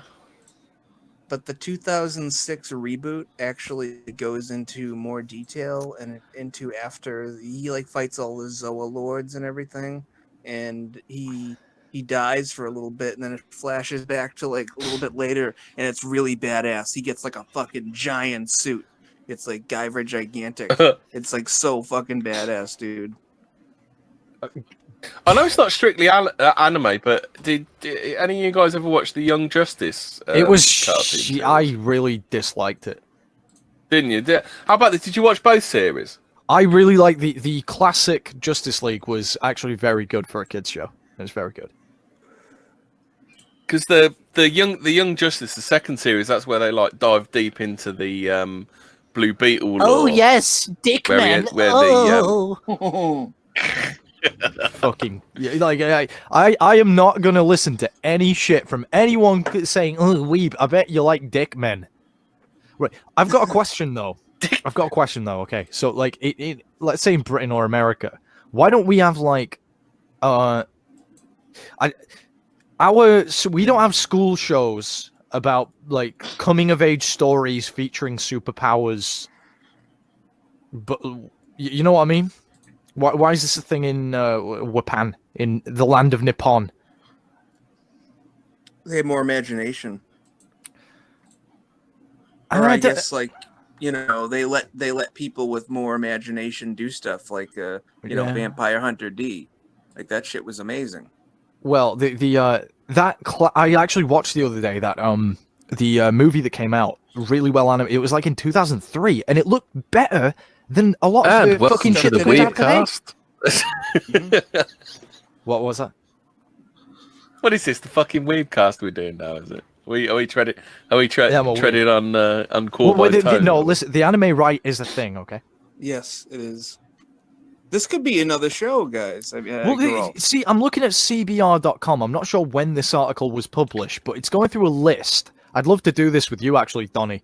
And we can talk about, I don't know, we should do a show together where, you know, we'll still say naughty words and talk about yids and stuff. But there's a list here of a bunch of animes that, like, I recognize, and it's about what things that are overlooked and overrated. Let me. Do you actually go on Telegay anymore? I might return. Okay, I'll send you the. I'll hit you up on Discord. No one uses Discord. Also, Cyber I don't know why. That's just because like people Striker tell you not to use it. Well, there was just a big exodus like a year or two ago. Listening to Striker, guy. There was a big exodus, and it's not. You can't find new Discords nearly as easily as you could on Telegram. That's what I suspect. You can. You literally just Google, and then whatever subject you want. I much prefer Telegram because. But you can literally. Go on. Is it? I'm just gonna say Discord was like an obtuse Skype to me. Yeah. Whereas the fucking best thing about it was the rhythm bot, so I could like hang out with my friends and listen to fucking like, you know, Iron Angel or like Darkness Descends, like some really fucking hardcore shit, dude. And just be like jamming out to some AOR, some Whitesnake, some David Coverdale, Steve Overland, FM. You guys had some kick-ass shit, dude. Yeah, we've got to do that. We've got to do that new wave British heavy metal done sometime. Saxon, you'll have to chuck me some names, and I'll get some stuff downloaded. I'm trying to think. I have every Venom album on my little iPad. Every Venom album. Have you ever heard the Saxon cover of "Ride Like the Wind"? It's fucking amazing. Yes. Oh, God, yeah, I know great. that one. That's not the. Have you listened to the Saxon album "Killing Ground" where they redo their old tracks? Is that the one from 2006? Yeah, I think so. I think so. Yeah. They have aged pretty well. Grim Reaper. Now that's a fucking band. The lead singer went on to do Onslaught, and it was amazing. It is some killer shit. We had a bit of a swap over because I was more into the yank metal, like Anthrax, Anthrax, Metallica, Poison, like the hard rock / some metal. So yeah, I used to love Poison when I was a kid, like Guns N' Roses, all that kind of stuff. Hell yeah, dude! Check out Wild Side, Wasted Years, great album. Talking Faster Pussycat, do you remember them? Yep. Bathroom Wall, that was a good track. I've gotten just a commentary on Zeitgeist, just shifting briefly back to film. The space opera in of itself, right? So Star Wars, Trek, and all the other similar things, right? They came out and were really popular in the 70s and 80s, right? Mm-hmm. But that was when we were like, that was when the actual, how do I put this? Like there had just been the rocket launches into space, right? Yeah. So, the hype in real life was there, like, oh, we're exploring space and shit.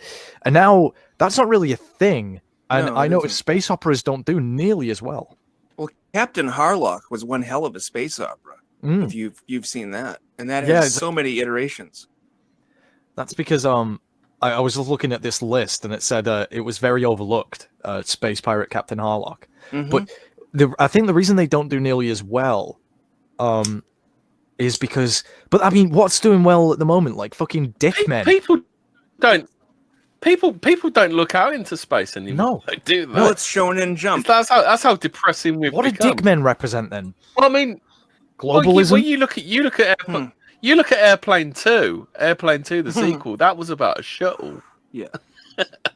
It's people were like thinking about going out to space, weren't they? It's like you say. It's like, yeah, we can't have space anymore because we've got Bruins to look after. I mean, that's basically it now, isn't it? Gollywogs in space. That's what we got to look forward to. Gollywogs. Shows like The 100 just kind of ruin it. It's like, imagine being like all cooped up in a fucking satellite with a bunch of like mystery meat fucking retards. Jesus Christ, dude. Put me out of my misery. The 100. I haven't seen that one. It's some like shitty. Well, I only know this because my friend was like an extra on that show, but it was like the whole CW network of like cape shit, in the past 10 years is really taking a dive. Like the Cape Arrow, dicks. the Flash. Yeah, it's horrible stuff. But I mean, what do they represent? Well, I quite like the Flash. The Flash and Arrow were quite good, but like the past couple of years, it's just like the last season is just like first few seasons of Arrow were good. Completely. Yeah, but what are all this superhero shit that has been brought into the mainstream? What's it represent? Like globalism? Does it represent like? It does. Yeah. Because it's like, oh, well, Thanos is a bad guy. If you look at the Justice League, when you read the comics, though, they are the pantheon of the gods, aren't they? Mm-hmm. The thing is, you had the DC heroes, which literally were heroes, and then you had the Marvel heroes, which were all flawed and crippled and fucking weird, weren't they? Yeah, they always were. They were weren't like they? the gay teenagers, and the DC ones were like the adults. Spider-Man was. Spider-Man was always a spaz, weren't it? It's like Spider-Man was a spaz. Tony was an alcoholic. It's like Bruce had all that power, but he was scared of it, wasn't it? Oh, good, Yeah. It was just like a bunch of cucky, flawed heroes who didn't know. Oh, we don't know about this. Oh, moralism. We can't do that. We might lose somebody. We have to save everybody. Jesus fucking Christ! You could tell it was all written by the fucking. Stop being racist to people with superpowers. Yeah, it's basically like the gay movement. You look at heroes like. And then you look at heroes like Superman. And Superman isn't a shit superhero. He's hard to write for. When you've got a superhero that's basically God, it's difficult to write for. I think bad writing in Superman exposes bad writers rather than a bad character. What was that one where Superman? Goku beats Superman. He goes to Russia. It's like a what if, and it's Superman is in Russia. Oh, Red Sun. Red Sun, yeah. That was pretty good. I mean, yeah, I'm not sure how much we should be into these things, because I remember probably around 10 years I was really into it, but it was more, oh, well, what, because here's what you're doing with all these stories. You're taking a character concept and writing a fan fiction about it, That's all it is. Even the official ones, you know. So I guess it is an interesting like exercise to say how would you do this stuff and everything, or like, but I don't know, like a lot of the mainstream stuff, it's very cookie cutter. It's very, but I guess it's over that. But the 2010s was absolutely dominated by like this dick men, you know. It's by the numbers. You wait until the next phase of the woke phase of. Well, that's why I love The Boys so much. The Boys going into the fucking crowd. The Boys was awesome. Have you seen it yet? I have not seen it yet. I heard it's watch good, The Boys. Seriously, watch it. I've watched a bit of Powers, which is the same sort of thing. Is it? Just slightly different. Well, look at the state of media. Like, look at 2001, Marvel vs. Capcom 2. You had 56 playable characters. Then you flash forward to now with what is it like Marvel vs. Capcom Infinite, and there's like 6 characters or like 10 characters, and it sucks. And you have to download every character. It's like you had 56 guys fighting each other with like teams of 3. Like that was awesome. I'm not even sure that like I don't know, that like the amount of like normies, I guess, that will watch the Avengers and stuff. I'm just sort of like, well, what does that tell you? Because I used to know who these characters were before normies did, and then I was like, and I'm like, oh yeah, we watched this. I'm like, but what are you actually getting out of it? It's just popcorn cookie cutter shit, dude. The King of Fighters anime is better than anything in the fucking Marvel universe. It's fucking good, isn't it?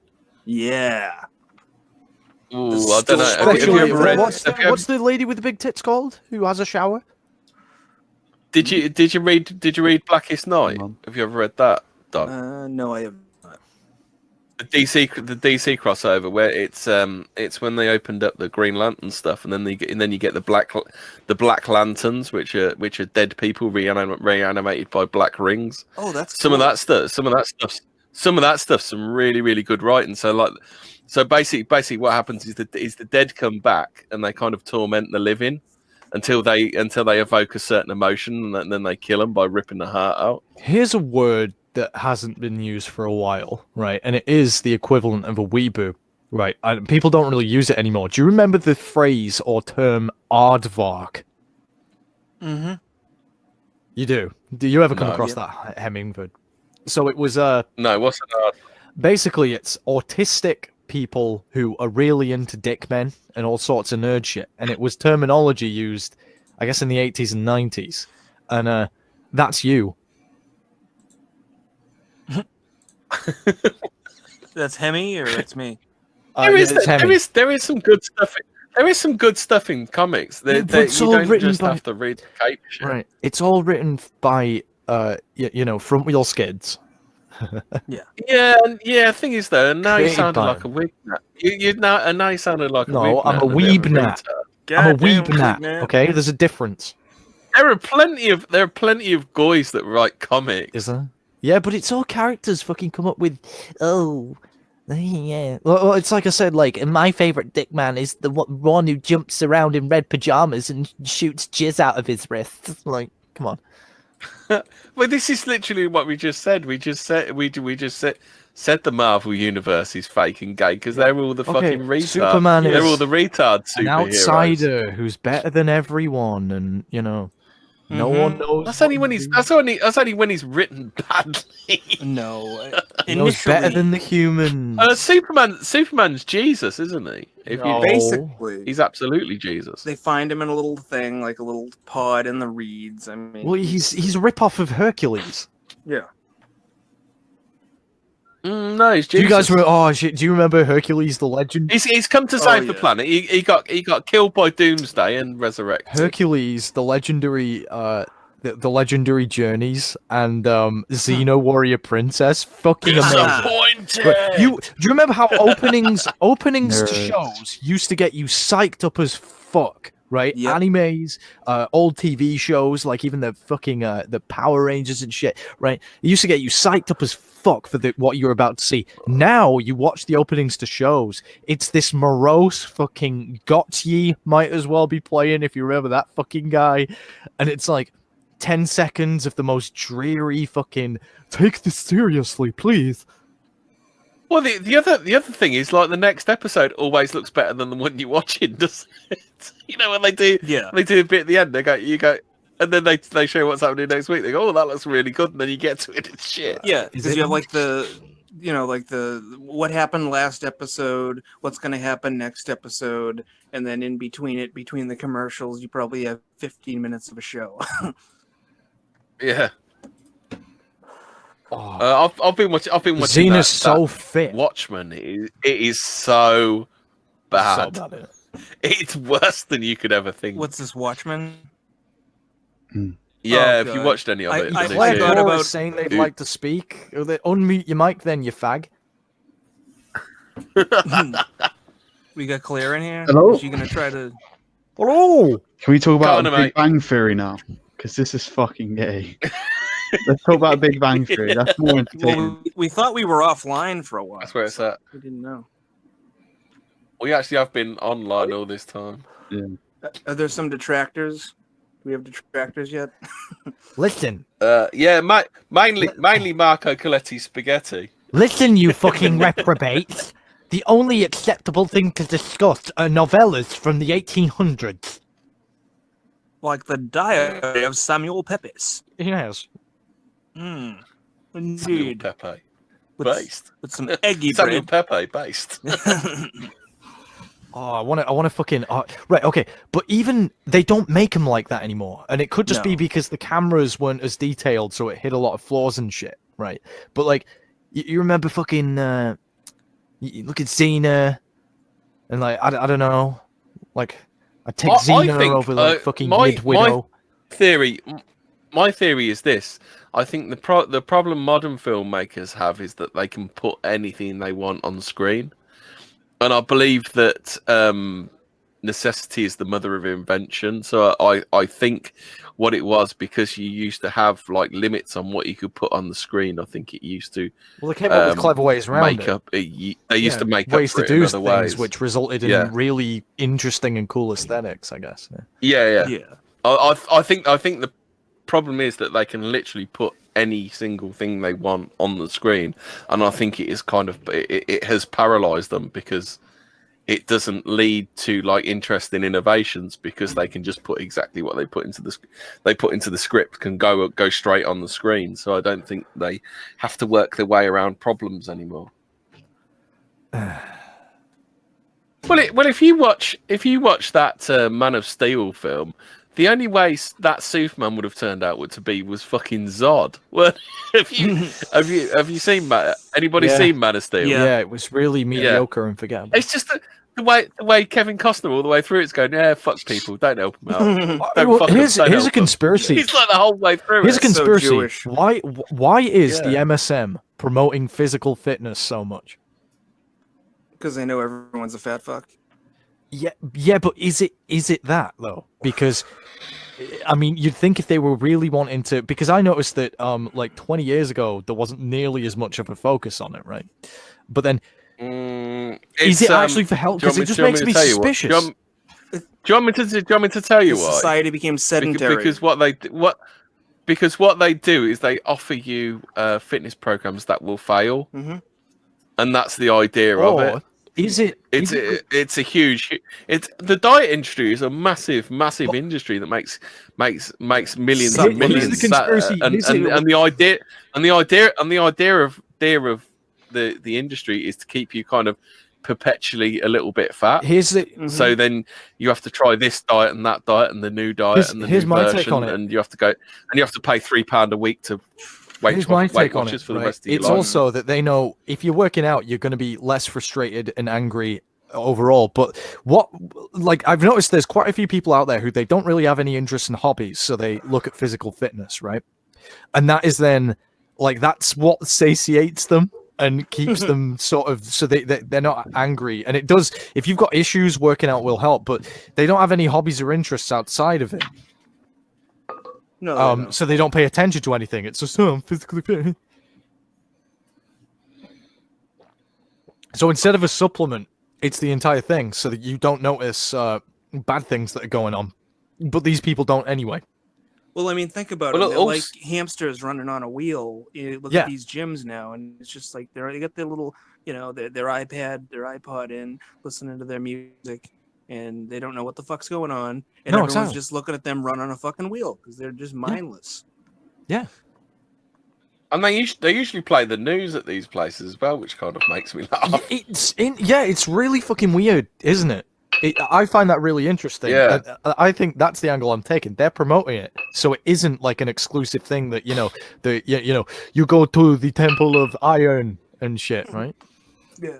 Have you seen that latest advert for Easy Gym, Grub? Probably.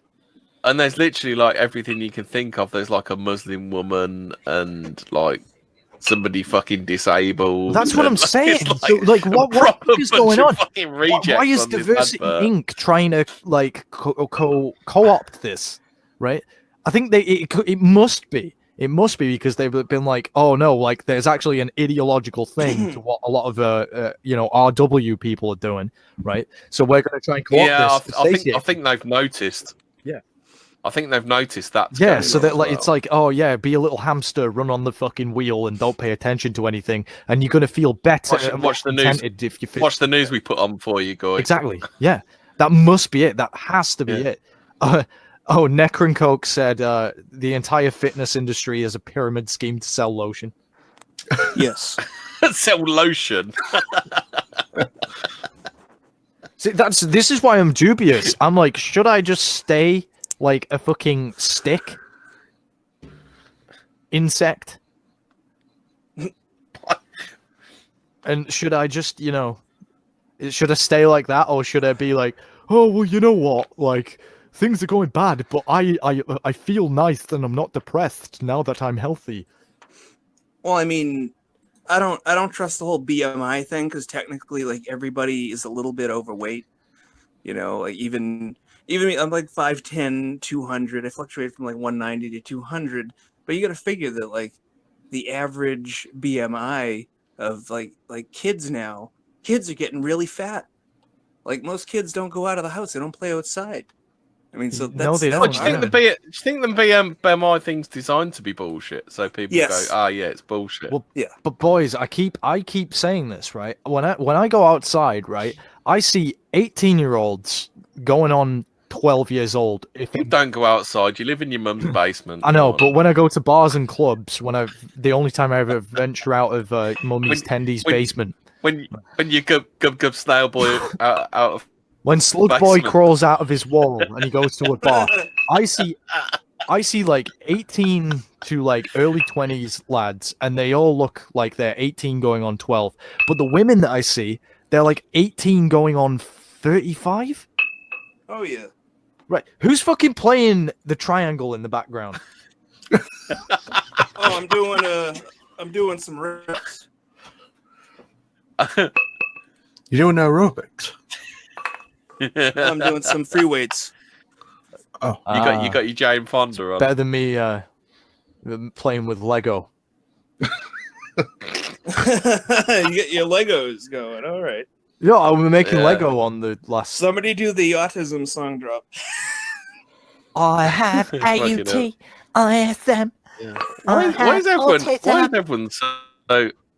Why is everyone? I have AUT, ISM.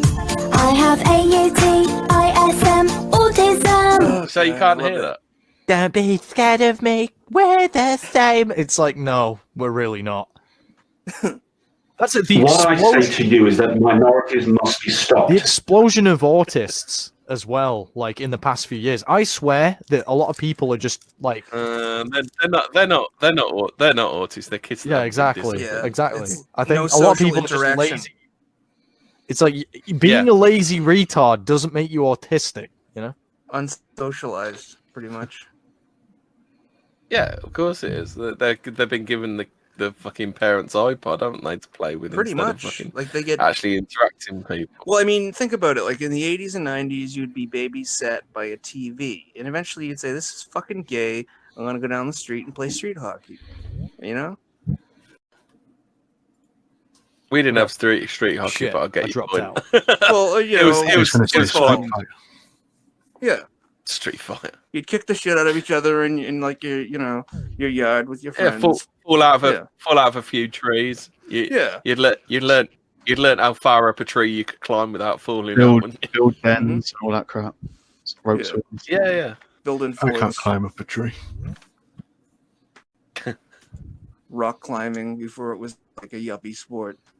Boxing, Yeah. boxing gym. Every kid went to a boxing gym, a taekwondo. Back Urban. then. What do they call that thing? Urban exploring. Well, yeah. There'd always be the abandoned house that you'd all fucking pile in. You really don't see that many pregnant women anymore. I see a lot of women pushing carriages. Oh, you do? In my That's good. area. Yeah, a lot of yuppie women who, like their husbands work on Wall Street and they just push the carriage around, or maybe the mom works so they have some negress pushing the kid around, which is even stranger. Do you live in a fairly affluent area then, Don? You could say that. You could, I don't know. I guess so. Like they're just refurbishing like houses that went for about $75,000 in the 70s. They're worth like $1 million now. What's the other point? That people pretend there's this like factory somewhere that ships out like white 18-year-old lamans. Yeah. And I don't know. I think we're going to see a drastic reduction in young people, white young people, in the next couple of years.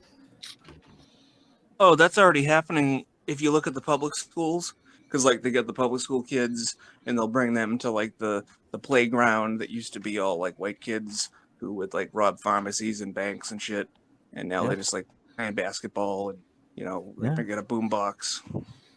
Exactly. Yeah. So I don't know. Well, I think I don't have an answer to this question because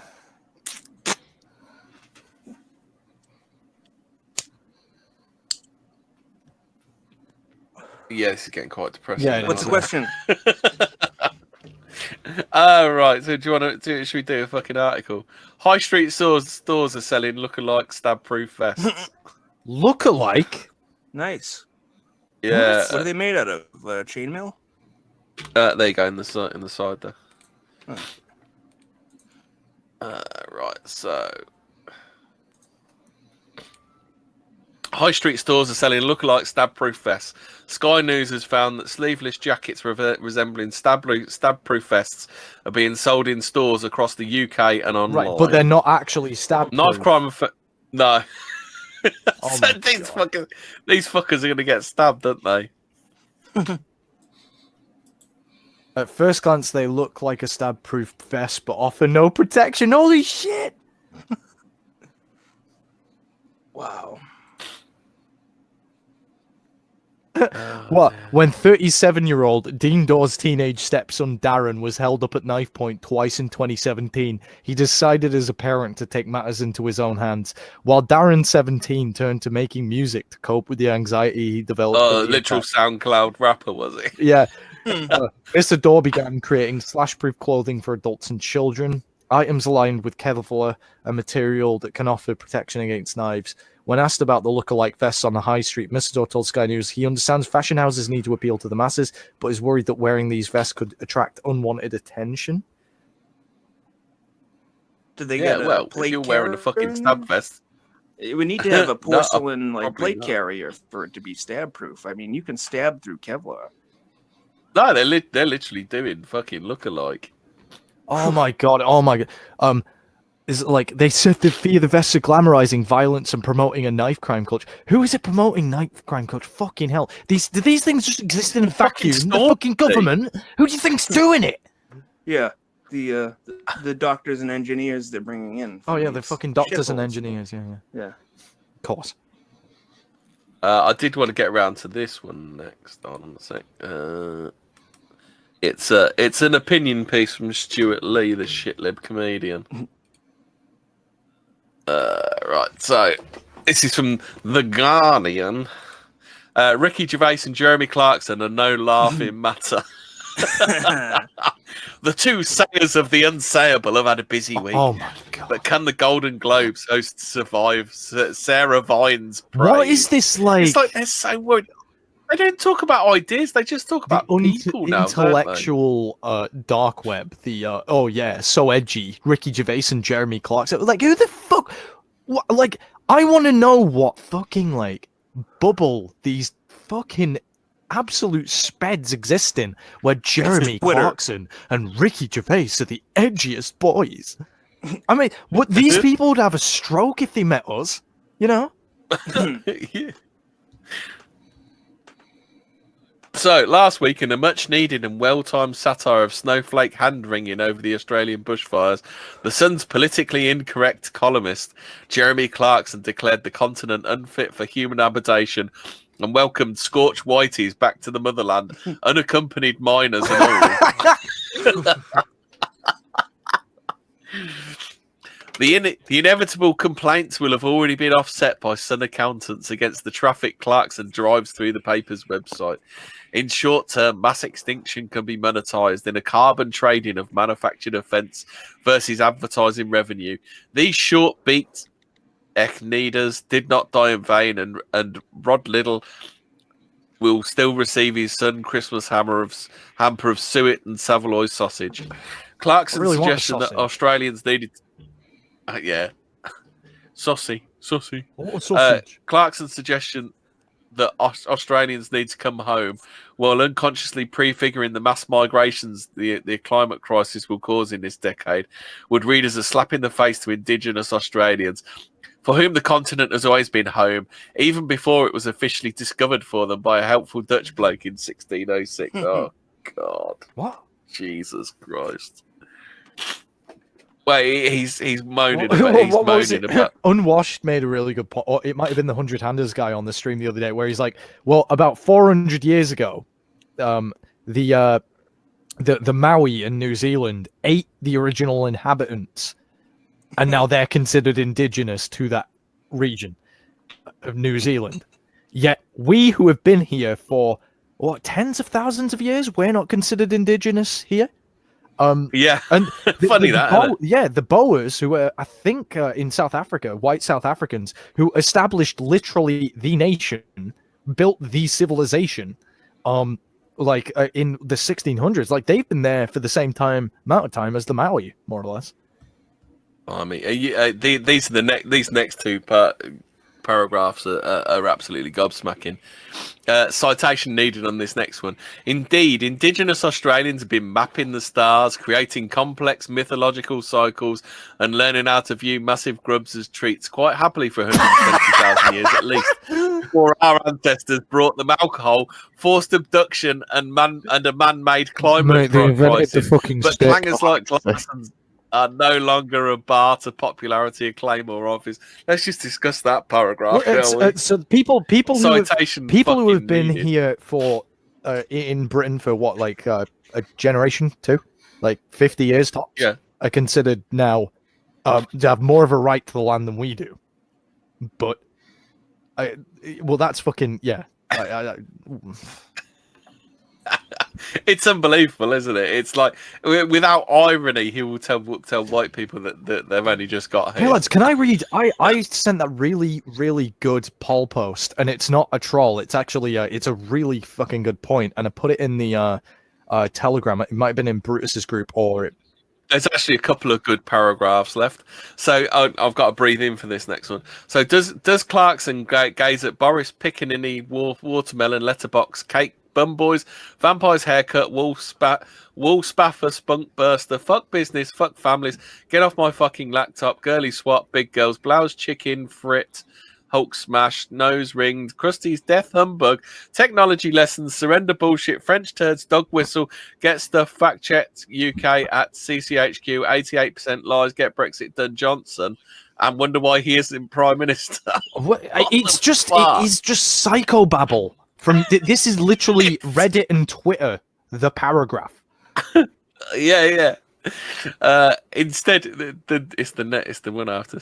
Instead, Clarkson, a car man in idiot's trousers, doggedly pursues relevance as the harder alt-right opinion hits available in the unregulated online shittosphere consistently outperform his quaint granddad motorist. One thing I've noticed about these types is they do this incoherent fucking psychobabble, Reddit and Twitter fueled.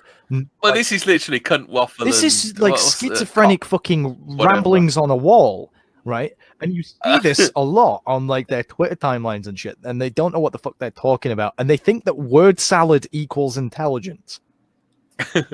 a Bugatti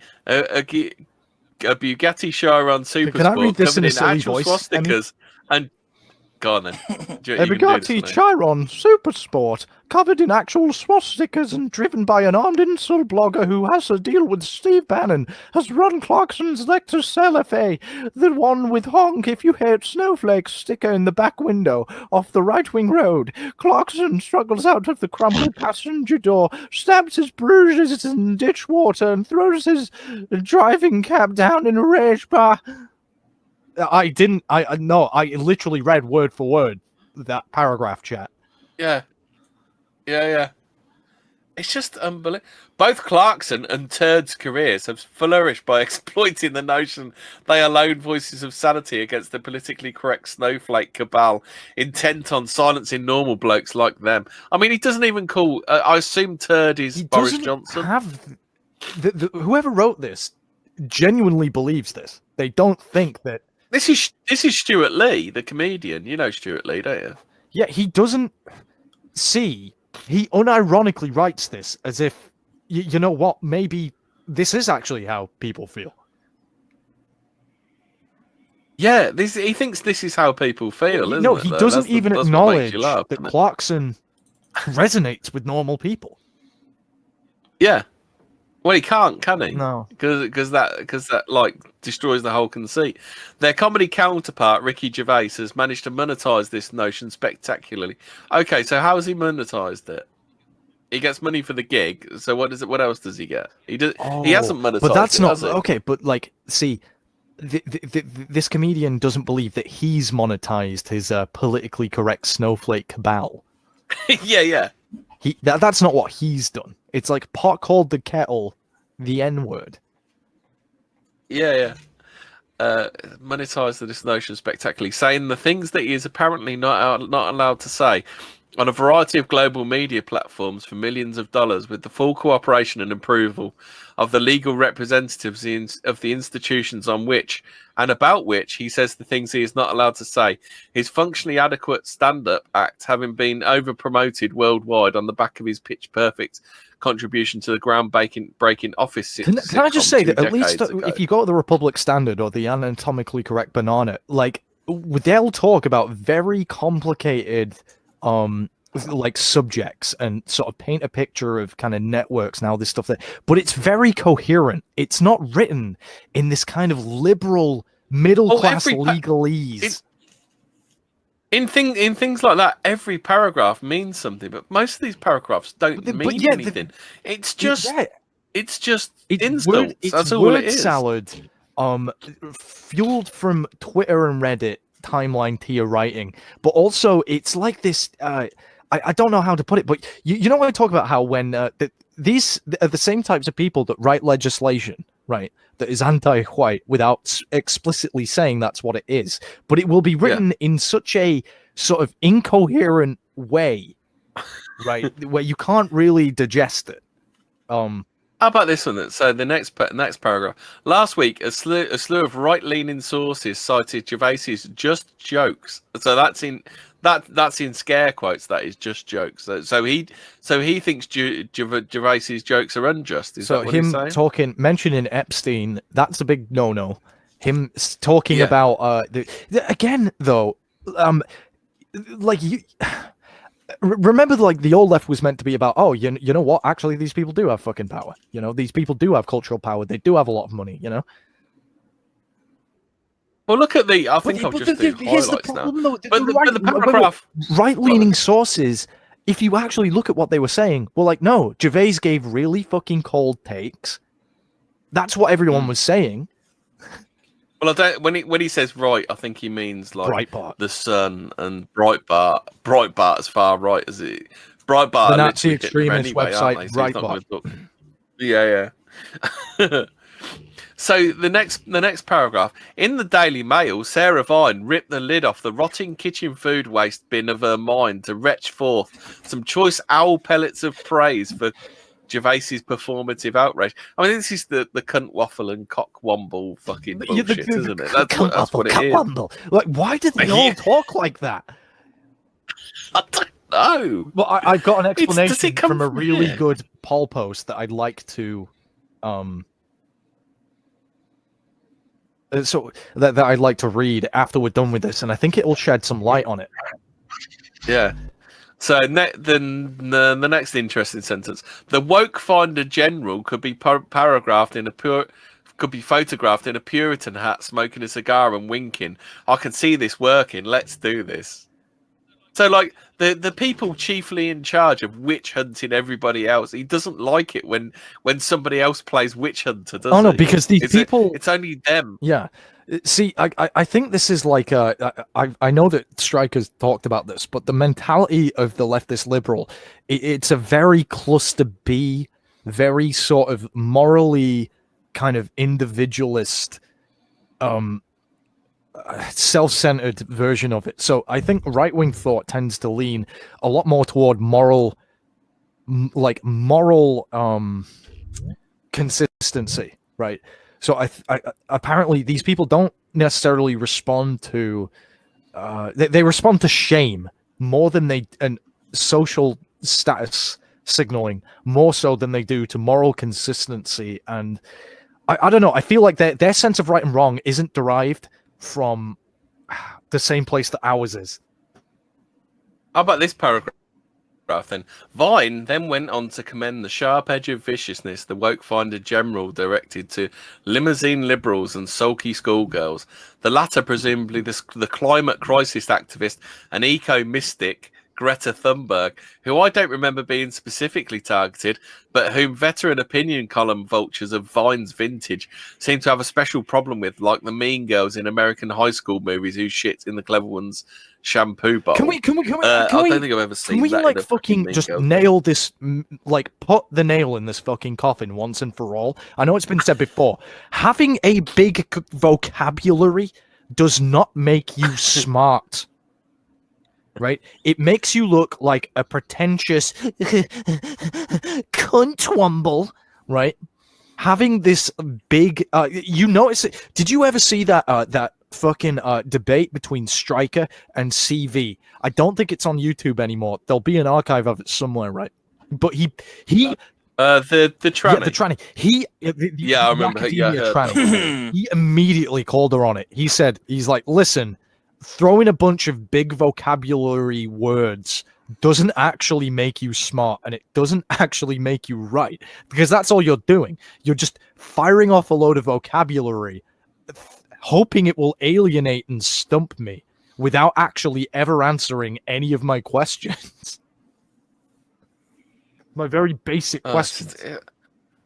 Of course, when I did a joke about Vine in my critically acclaimed, that means nobody fucking liked it, content provider show, she condemned its vicious prejudice. They don't like it up them. It appears whatever viciousness is justified or not depends on its direction of travel. I mean, isn't he supposed to be talking about Ricky Gervais? Maybe. And now he's managed to drag Sarah Vine into it for no apparent reason. Can I read that post? Yeah. Let's get this. It's really relevant, trust me.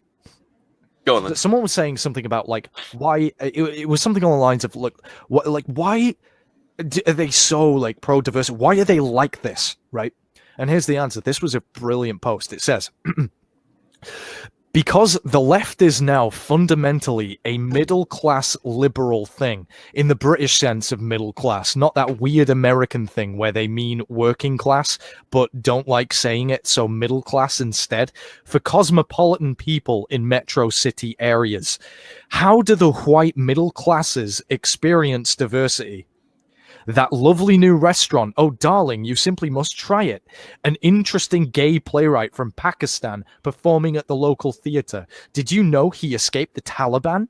There will be a celebration of Bangladeshi music tomorrow in the park by the theatre. I've agreed to man the stall for momentum. Looking forward to the annual food festival in town this weekend. You've never seen such cultural variety. That is what they think of when they hear the word diversity. Food, music, clothing, art, lovely, kind, benevolent humans who just happen to have different skin tones. Now contrast that with how the working classes experience diversity. Daughter groomed and raped by Pakistani gangs. Bricks thrown through your window by similar gangs who want you to move out so they can have the whole neighborhood. That fucking call to prayer blaring at all hours. Now have to compete for your local job with anyone from anywhere in the world who can turn up. Get stabbed by Jamal, who steals your shoes. Pub closed down. Halal shops replace it. Women and girls close to you can't walk the street without being harassed. Other daughter gets blown to pieces at the pop concert you took her to take her mind off of what happened to her sister. Get arrested for complaining about it on Twitter without your complaining license. Get put in prison where you're a white minority beaten by the other inmates.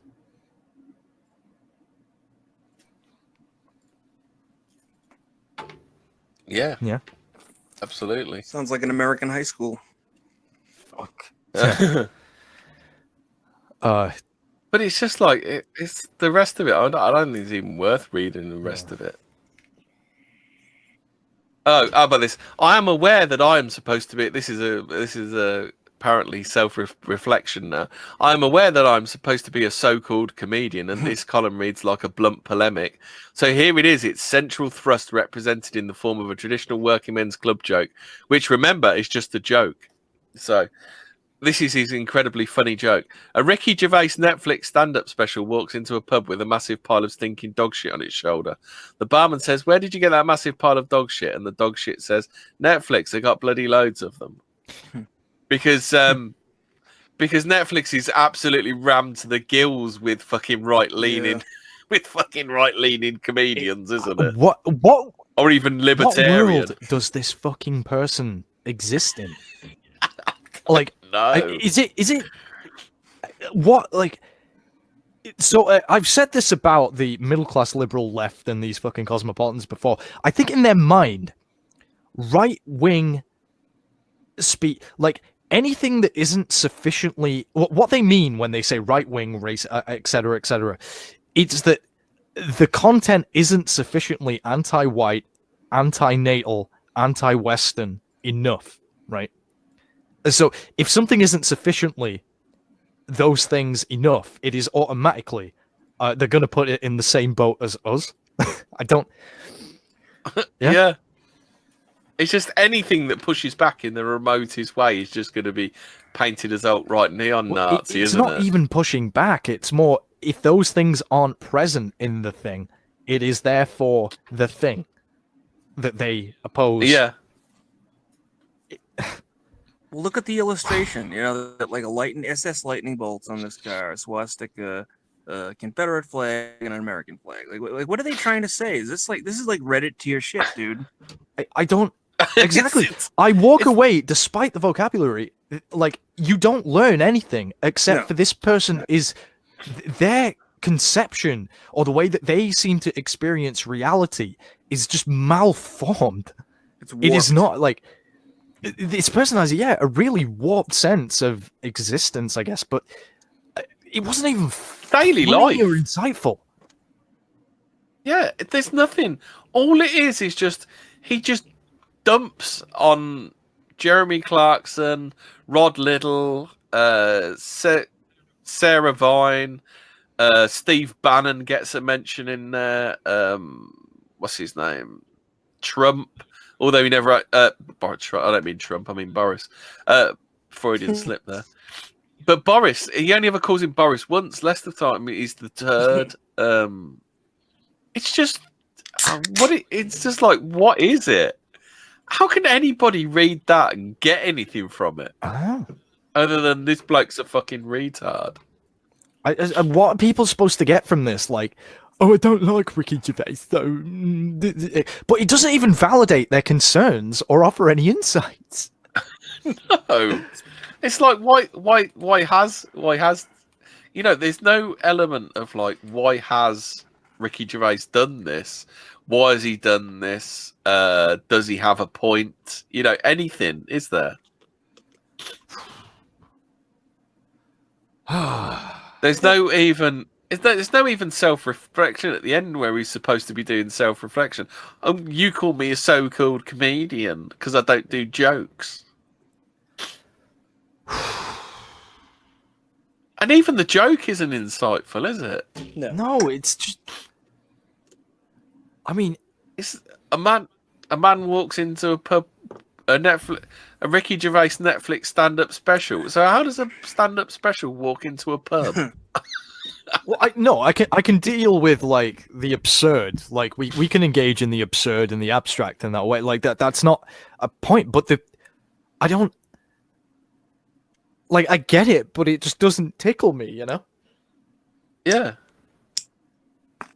It's theater of the absurd. That's what it is when you have like the image that goes along with this, and you see, Ricky Gervais. Oh, Ricky Gervais is all right now. I mean, that's what they're gonna fucking say.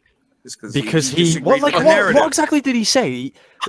He said that he mentioned Epstein and he made fun of rich people who live in a bubble. Like, yeah. So did the fucking writer feel personally attacked? I don't think so. Well, that's the hill you want to die on. Next question. Did Epstein's off the table? Did Ricky Gervais write these gags? Is it like what fucking? It is a question that needs to be asked. So that's the hill they want to die on. That Epstein is off the table. Epstein. You can't talk about Epstein. Yeah. So I'm going to read you something from. So this is just the first paragraph from the anatomically correct banana, right? This is so much easier to digest and understand, right? So this is an article from mid-2018. It's the most recent one that they posted. And he just says, did anyone expect when we were hurtling toward Y2K and the late Senator Ted Stevens' pneumatic tube-powered information superhighway that we would be discussing trans women's periods instead of colonizing Mars? As the Soviet general in the camp of the saints lamented between sips of vodka, we're caught in the clutches of the great hermaphrodite, Zakharov. We're all its serfs, and we can't even cut off its balls. Yes, the neoliberal project has given our civilization opioids and antidepressants and a steady diet of appointments with the local psychoanalyst. It's blessed us with hormone blockers for prepubescent children and demon drag queen storytime. And soon, IUDs for first graders. Lothrop Stoddard's revolt against civilization is in full swing. Right. So he's talking about like some pretty, I don't know, the way this is sort of written is still kind of middle classish, right? It appeals to a certain, there's some biggish words in there, but it's still digestible, right? And you get the point that he's illustrating, yeah? And he's citing relevant things. It's not like Reddit to your fucking schizobabble, yeah? A cutwumble. Yeah. A cutwumble. Cunt waffle. It's just like, they're just shit. They're just like, yeah, but you sound more clownish than the person you're trying to insult. And it's like, you're not even funny, bro. Yeah. These people haven't been funny in a very long time. Even SNL. SNL hasn't been funny since like the 1980s or like the early 90s. But they're not. The problem is they're not under any pressure to be funny, are they? Oh shit. Anatomically correct, but not post-consumer nationalism. I didn't know this, but someone actually commented on the the woes thing when everybody got bored at the slow news week, so they started infighting. Do you want me to read it, actually? It's very off topic, but okay. So he said, recently, Millennial Woes was taken to task for correctly identifying an existing paradigm that the globalists in power have created a new English identity, quote unquote. One that does not require blood or soil, nor DNA for that matter. They have simply... Can I just jump in there? Because they're not No. They created a new British identity, but it's only recently they've started coming over English. Coming after English, but It's never been. They've never called themselves English. They've always called themselves British. Yeah, I haven't guess. they? That's why it's in quotes. But I think recently that's yeah. what they've It's been just saying. I'm nitpicking, but it's kind of. I think that's part of the point that was missed. Yeah. Well, the fact that the identity they've carved out is British, isn't it? Yeah. So and then he goes, one that does not require blood or soil nor DNA for that matter. They have simply transplanted quote unquote others into England and called them English. Not terribly unlike the former Bruce Jenner now being called Caitlyn Jenner. Okay, so you deny that she is a woman, but what are you going to do about it? Lose your employment and social standing? Whether it's David Lammy calling himself English or British or African or Caribbean or whatever else he identifies with that day, he is going to continue to be applauded by the powers that exist. And it seems, much like disputing that Caitlyn is actually a man, and not only a man, but a gold medal winning decathlete of a rather masculine sort, no, you're going to maybe go to jail or be unpersoned for dead naming her. So however precious your identity is, if you can't will it to power, and then the dam broke. Many ethnats piled on to call Woes a subversive and even actually say that they smashed his early history because he must be a redacted. How dare he say that there is a new English identity paradigm? He didn't say that... That's not loads of people. There's only one person who said that. Carl said that. I mean... people did jump on it. Like, come on. He didn't say people did jump on it, but it was Carl. That's Carl's point. Yeah. But there was some backlash. But he didn't say that he. Who wrote this? He didn't say that he thought they were actually English. He was simply remarking on what is. It was by C.J. Englander. This is pretty well written. I'm very much reminded of Richard Spencer saying that will to power is everything, that that too has washed away from us, that no, we simply cannot press escape to go back, and that the world exists as it is, despite our misgivings over it. And no matter how much we want to be simple little countries full of local farmers who mind their own business, that is not the reality of the world. I too hated hearing that, for that existence is the one I crave, and yet I know, as an avid reader of history, especially of the buried stuff, that he is right. The world has not been that way for a very long time, nor will it be that way, no matter how it plays out in the Occident in the next few decades. Woes never said that these people are English. He simply described the world that we live in. He described what has been willed to power. Many called it blackpilling and subversive. I see it as an acknowledgement of the battles we face. Many Americans love to post the 1790 Naturalization Act. Well, it doesn't matter that your ancestors were 100% against giving blacks the vote. They have it now. And what are you going to do about it? And in the same way, there is a new English identity of people who, though Hey, not what's up, English... Owen? Hey. How you doing, bro? Donnie, you're... I think he's muted now. Oh, yeah. There is a new English identity of people who, though not English, were born in England and given the leeway to call themselves the new face of Britain. What are you going to do about it? We must remember who we are and must protect our culture at all costs. It belongs to us and rightfully no one else. But that which made our ancestors great and enabled us to even exist was not sitting about being confident in who their ancestors had been.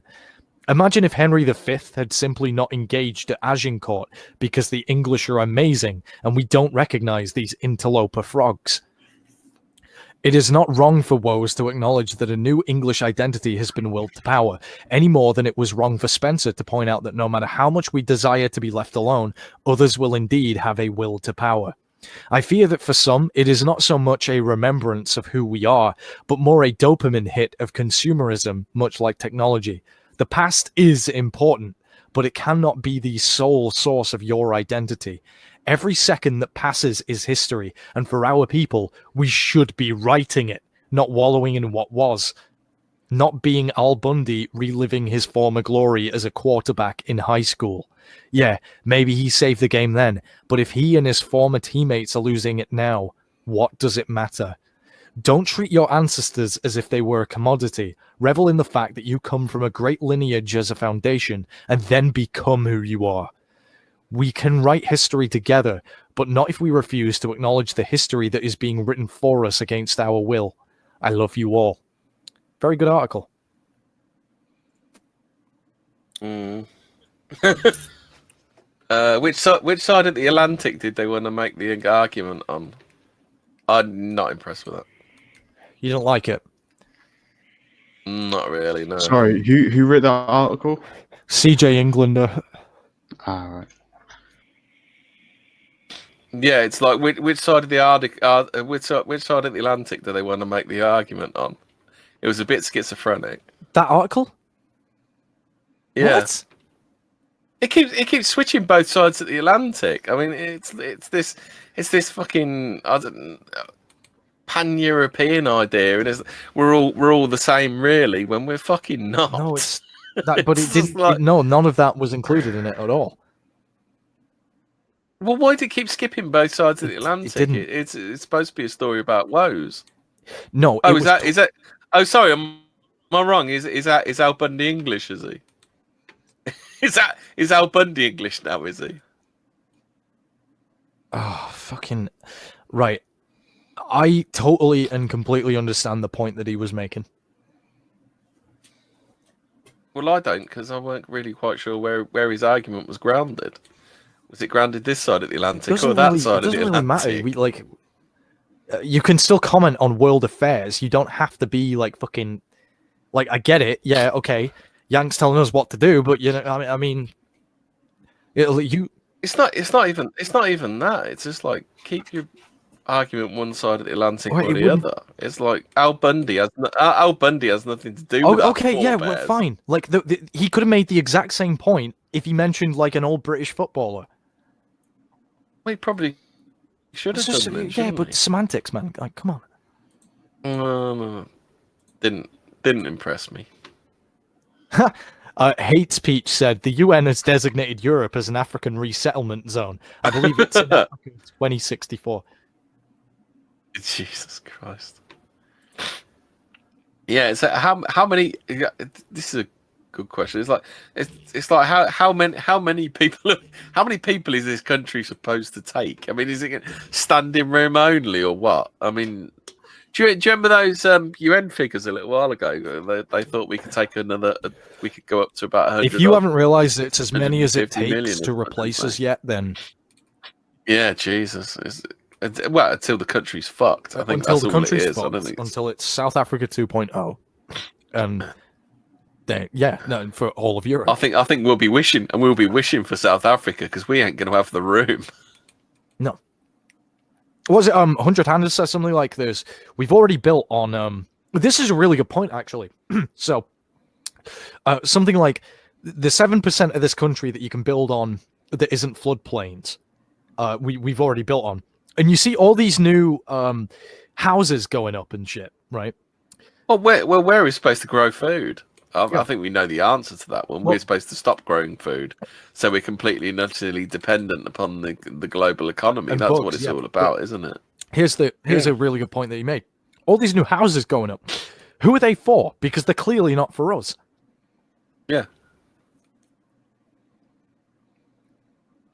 Well, our homeless aren't going to be living in these houses, are they? All these flat blocks and complexes going up, they're not for us. Well, it's the Chinese launder money, don't they? It's how they get the money out of China, don't they? They buy investment property. Yeah.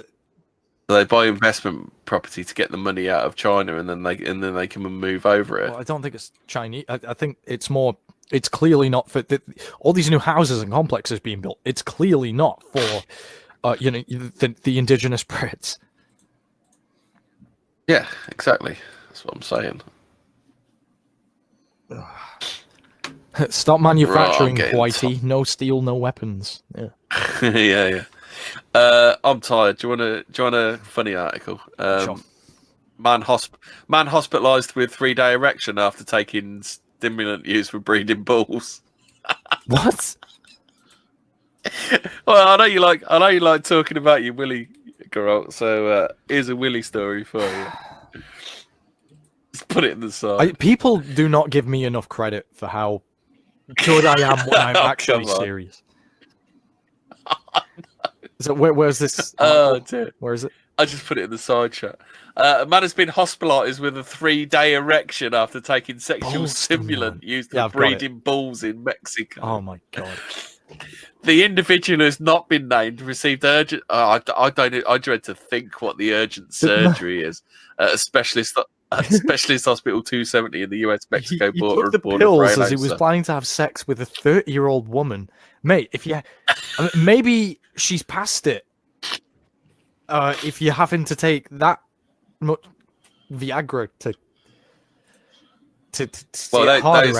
I mean, there's a lot of good-looking 30-year-old women. Like, you probably didn't need to do that, big guy. Oh God! Did you read the bottom? Priapism is a long-lasting, painful erection. It can cause permanent damage to the penis if not treated quickly. Normally, most erections will subside shortly after climax. In rare cases, when it persists beyond 4 hours, it is a medical emergency. Emergency doctors will try to bring the erection down, with some resorting to draining the penis of blood. Why? I've had sex for 4 hours before. No, I think that they're talking about 4 hours after climax. Oh right. Yeah. You should probably worry then. Well, it's because because you know that it's the same tube, so like it's sort of your pee tube and your jizz tube kind of blend into the same tube, and what happens is that the jizz tube dilates, blocking the pee tube. Wee babu, balls rise up. So that would be why, because it's only supposed to be kind of temporary, but yeah. So I can see if the pee tube is blocked by the jizz tube, then I can see why that would lead to complications and swelling. Got a quick one for you. Brit Awards. Basically, haven't the Brit Awards got rid of male and female categories? So there's a BBC article. Brit Awards 2020. Why aren't more women nominated? Because let me tell you exactly why.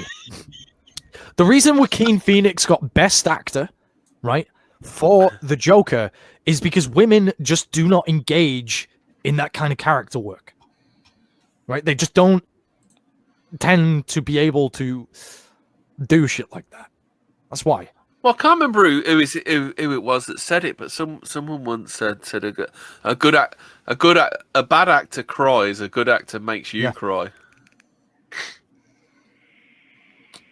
That's interesting. Sheffield students are paid to tackle racist language on campus.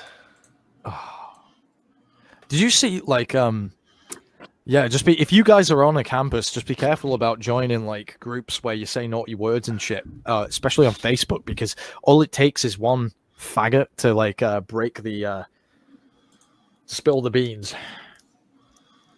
Fucking hell.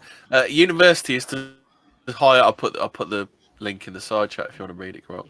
University is to hire 20 of its own students to challenge language on campus that could be seen as racist. So not even racist language that could be seen as racist. Well, that's the thing. In a post-capitalist society, people just sort of invent pretend jobs.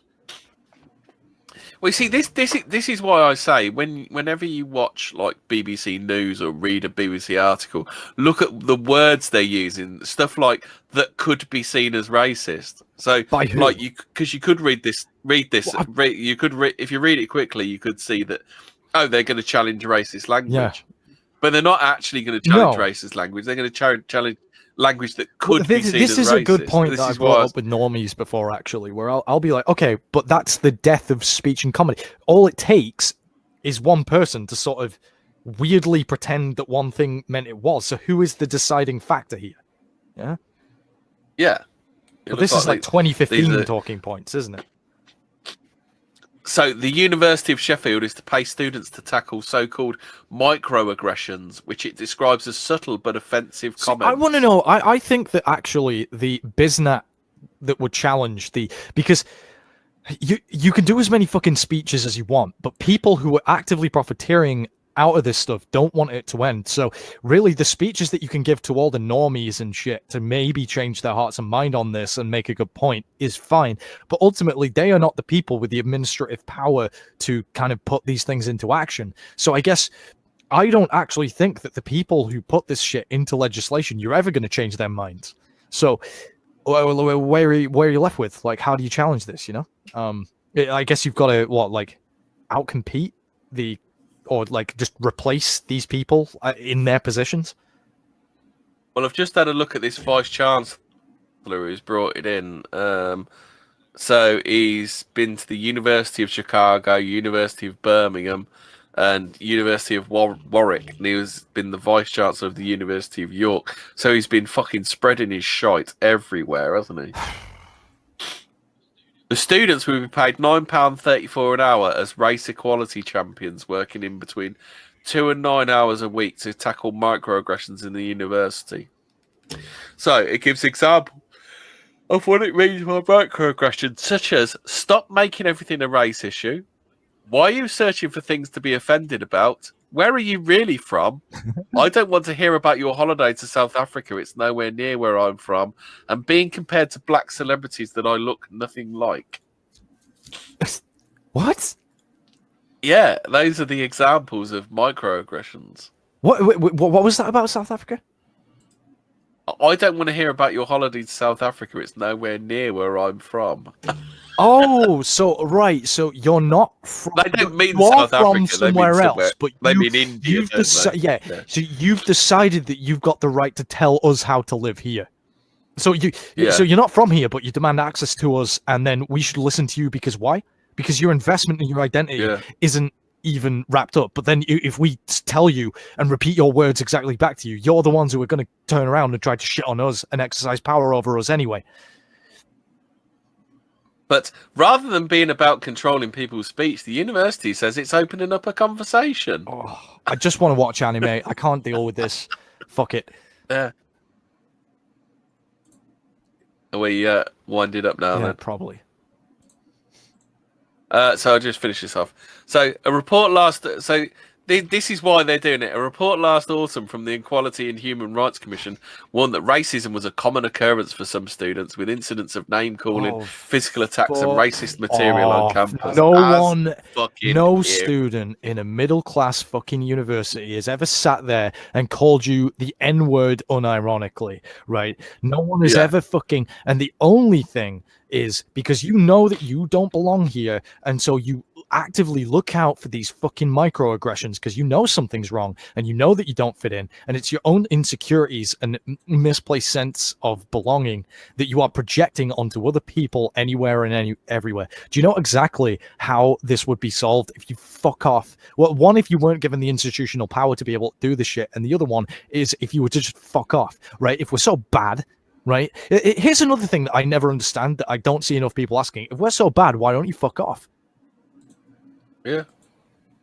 Because the truly oppressed don't do, like, I know it's a fucking, like, TRS talking point, but the truly oppressed seek to get away, right? They don't seek to access to the people they're oppressed by. Yeah, exactly. I don't see Stormzy, the millionaire, has been so oppressed, hasn't he? Yeah. Have you seen he's gone to bat for Meghan Markle now? Of course Stormzy has. How about this then? Stormzy calls Meghan Markle a sweet woman and tells her critics to get the fuck out of here. What does he mean? Get out of my country? Is that what he's trying to fucking say? So repeat that, would you? So Stormzy said, Meghan Markle is a sweet woman and tells her critics to get the fuck out of here. Oh, like, no, she's not a sweet... Like, what's this idea of a sweet woman? She is not a sweet woman. Like, she's a fucking money-grabbing bitch. But nothing that she has done, from what I have observed, has been particularly sweet. Like, her behavior has been very suspect, very strange, and I just don't... well, I guess it's...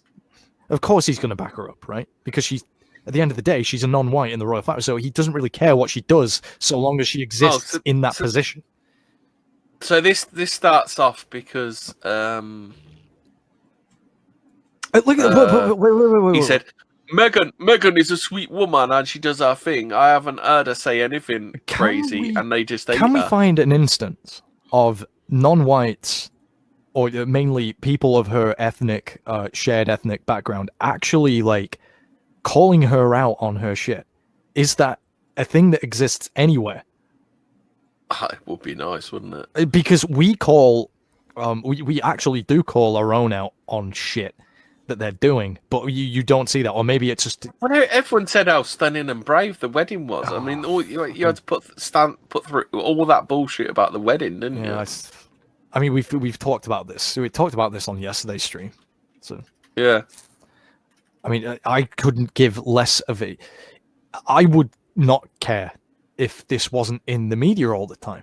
And I honestly think it is like the reason it's promoted in the media is for demoralization, for you know, and further identity fragmentation for Indigenous Brits. That is the only fucking reason.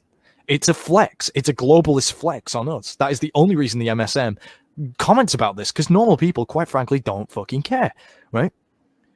And they're going to care even less because of, like, you know, the arrangement that it is. But I think the reason that people, do you remember the I think 2011 with the marriage between who was it? You know, the broad that actually looks really nice. Oh, William and Kate. Yeah. People William like that, Kate. you know, because it was traditional. It was very, you know, it was sweet. It was revalidation of ethnic identity. Do you remember that black pasta at Meghan's? But it was fucking going on and on and on. Which would shut the fuck I remember up. just the Queen looked mortified and didn't say anything. Yeah.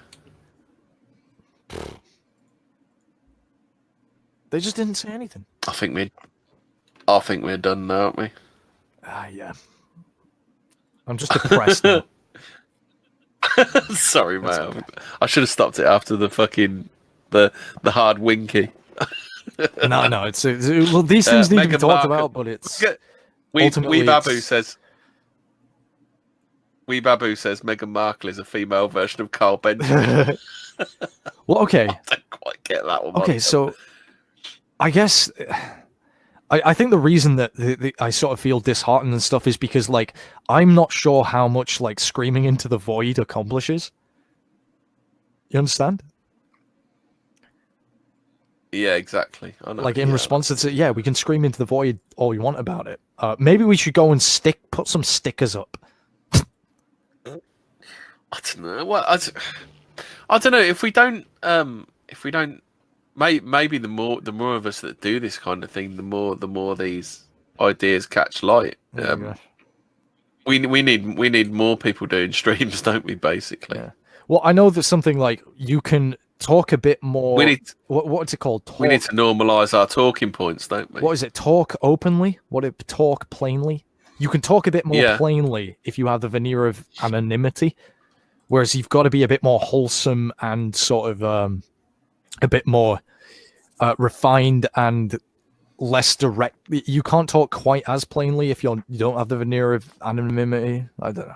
Yeah, absolutely. If you're on one of these fucking campuses, you fucking can't say boo to a goose. Well, no, because that's another thing that the whole people have sort of called out this what is it, cancel culture thing about, you know, if you do common sense pushback, then it's set up in such a way where, like, they're just going to deny your access to the economy, basically.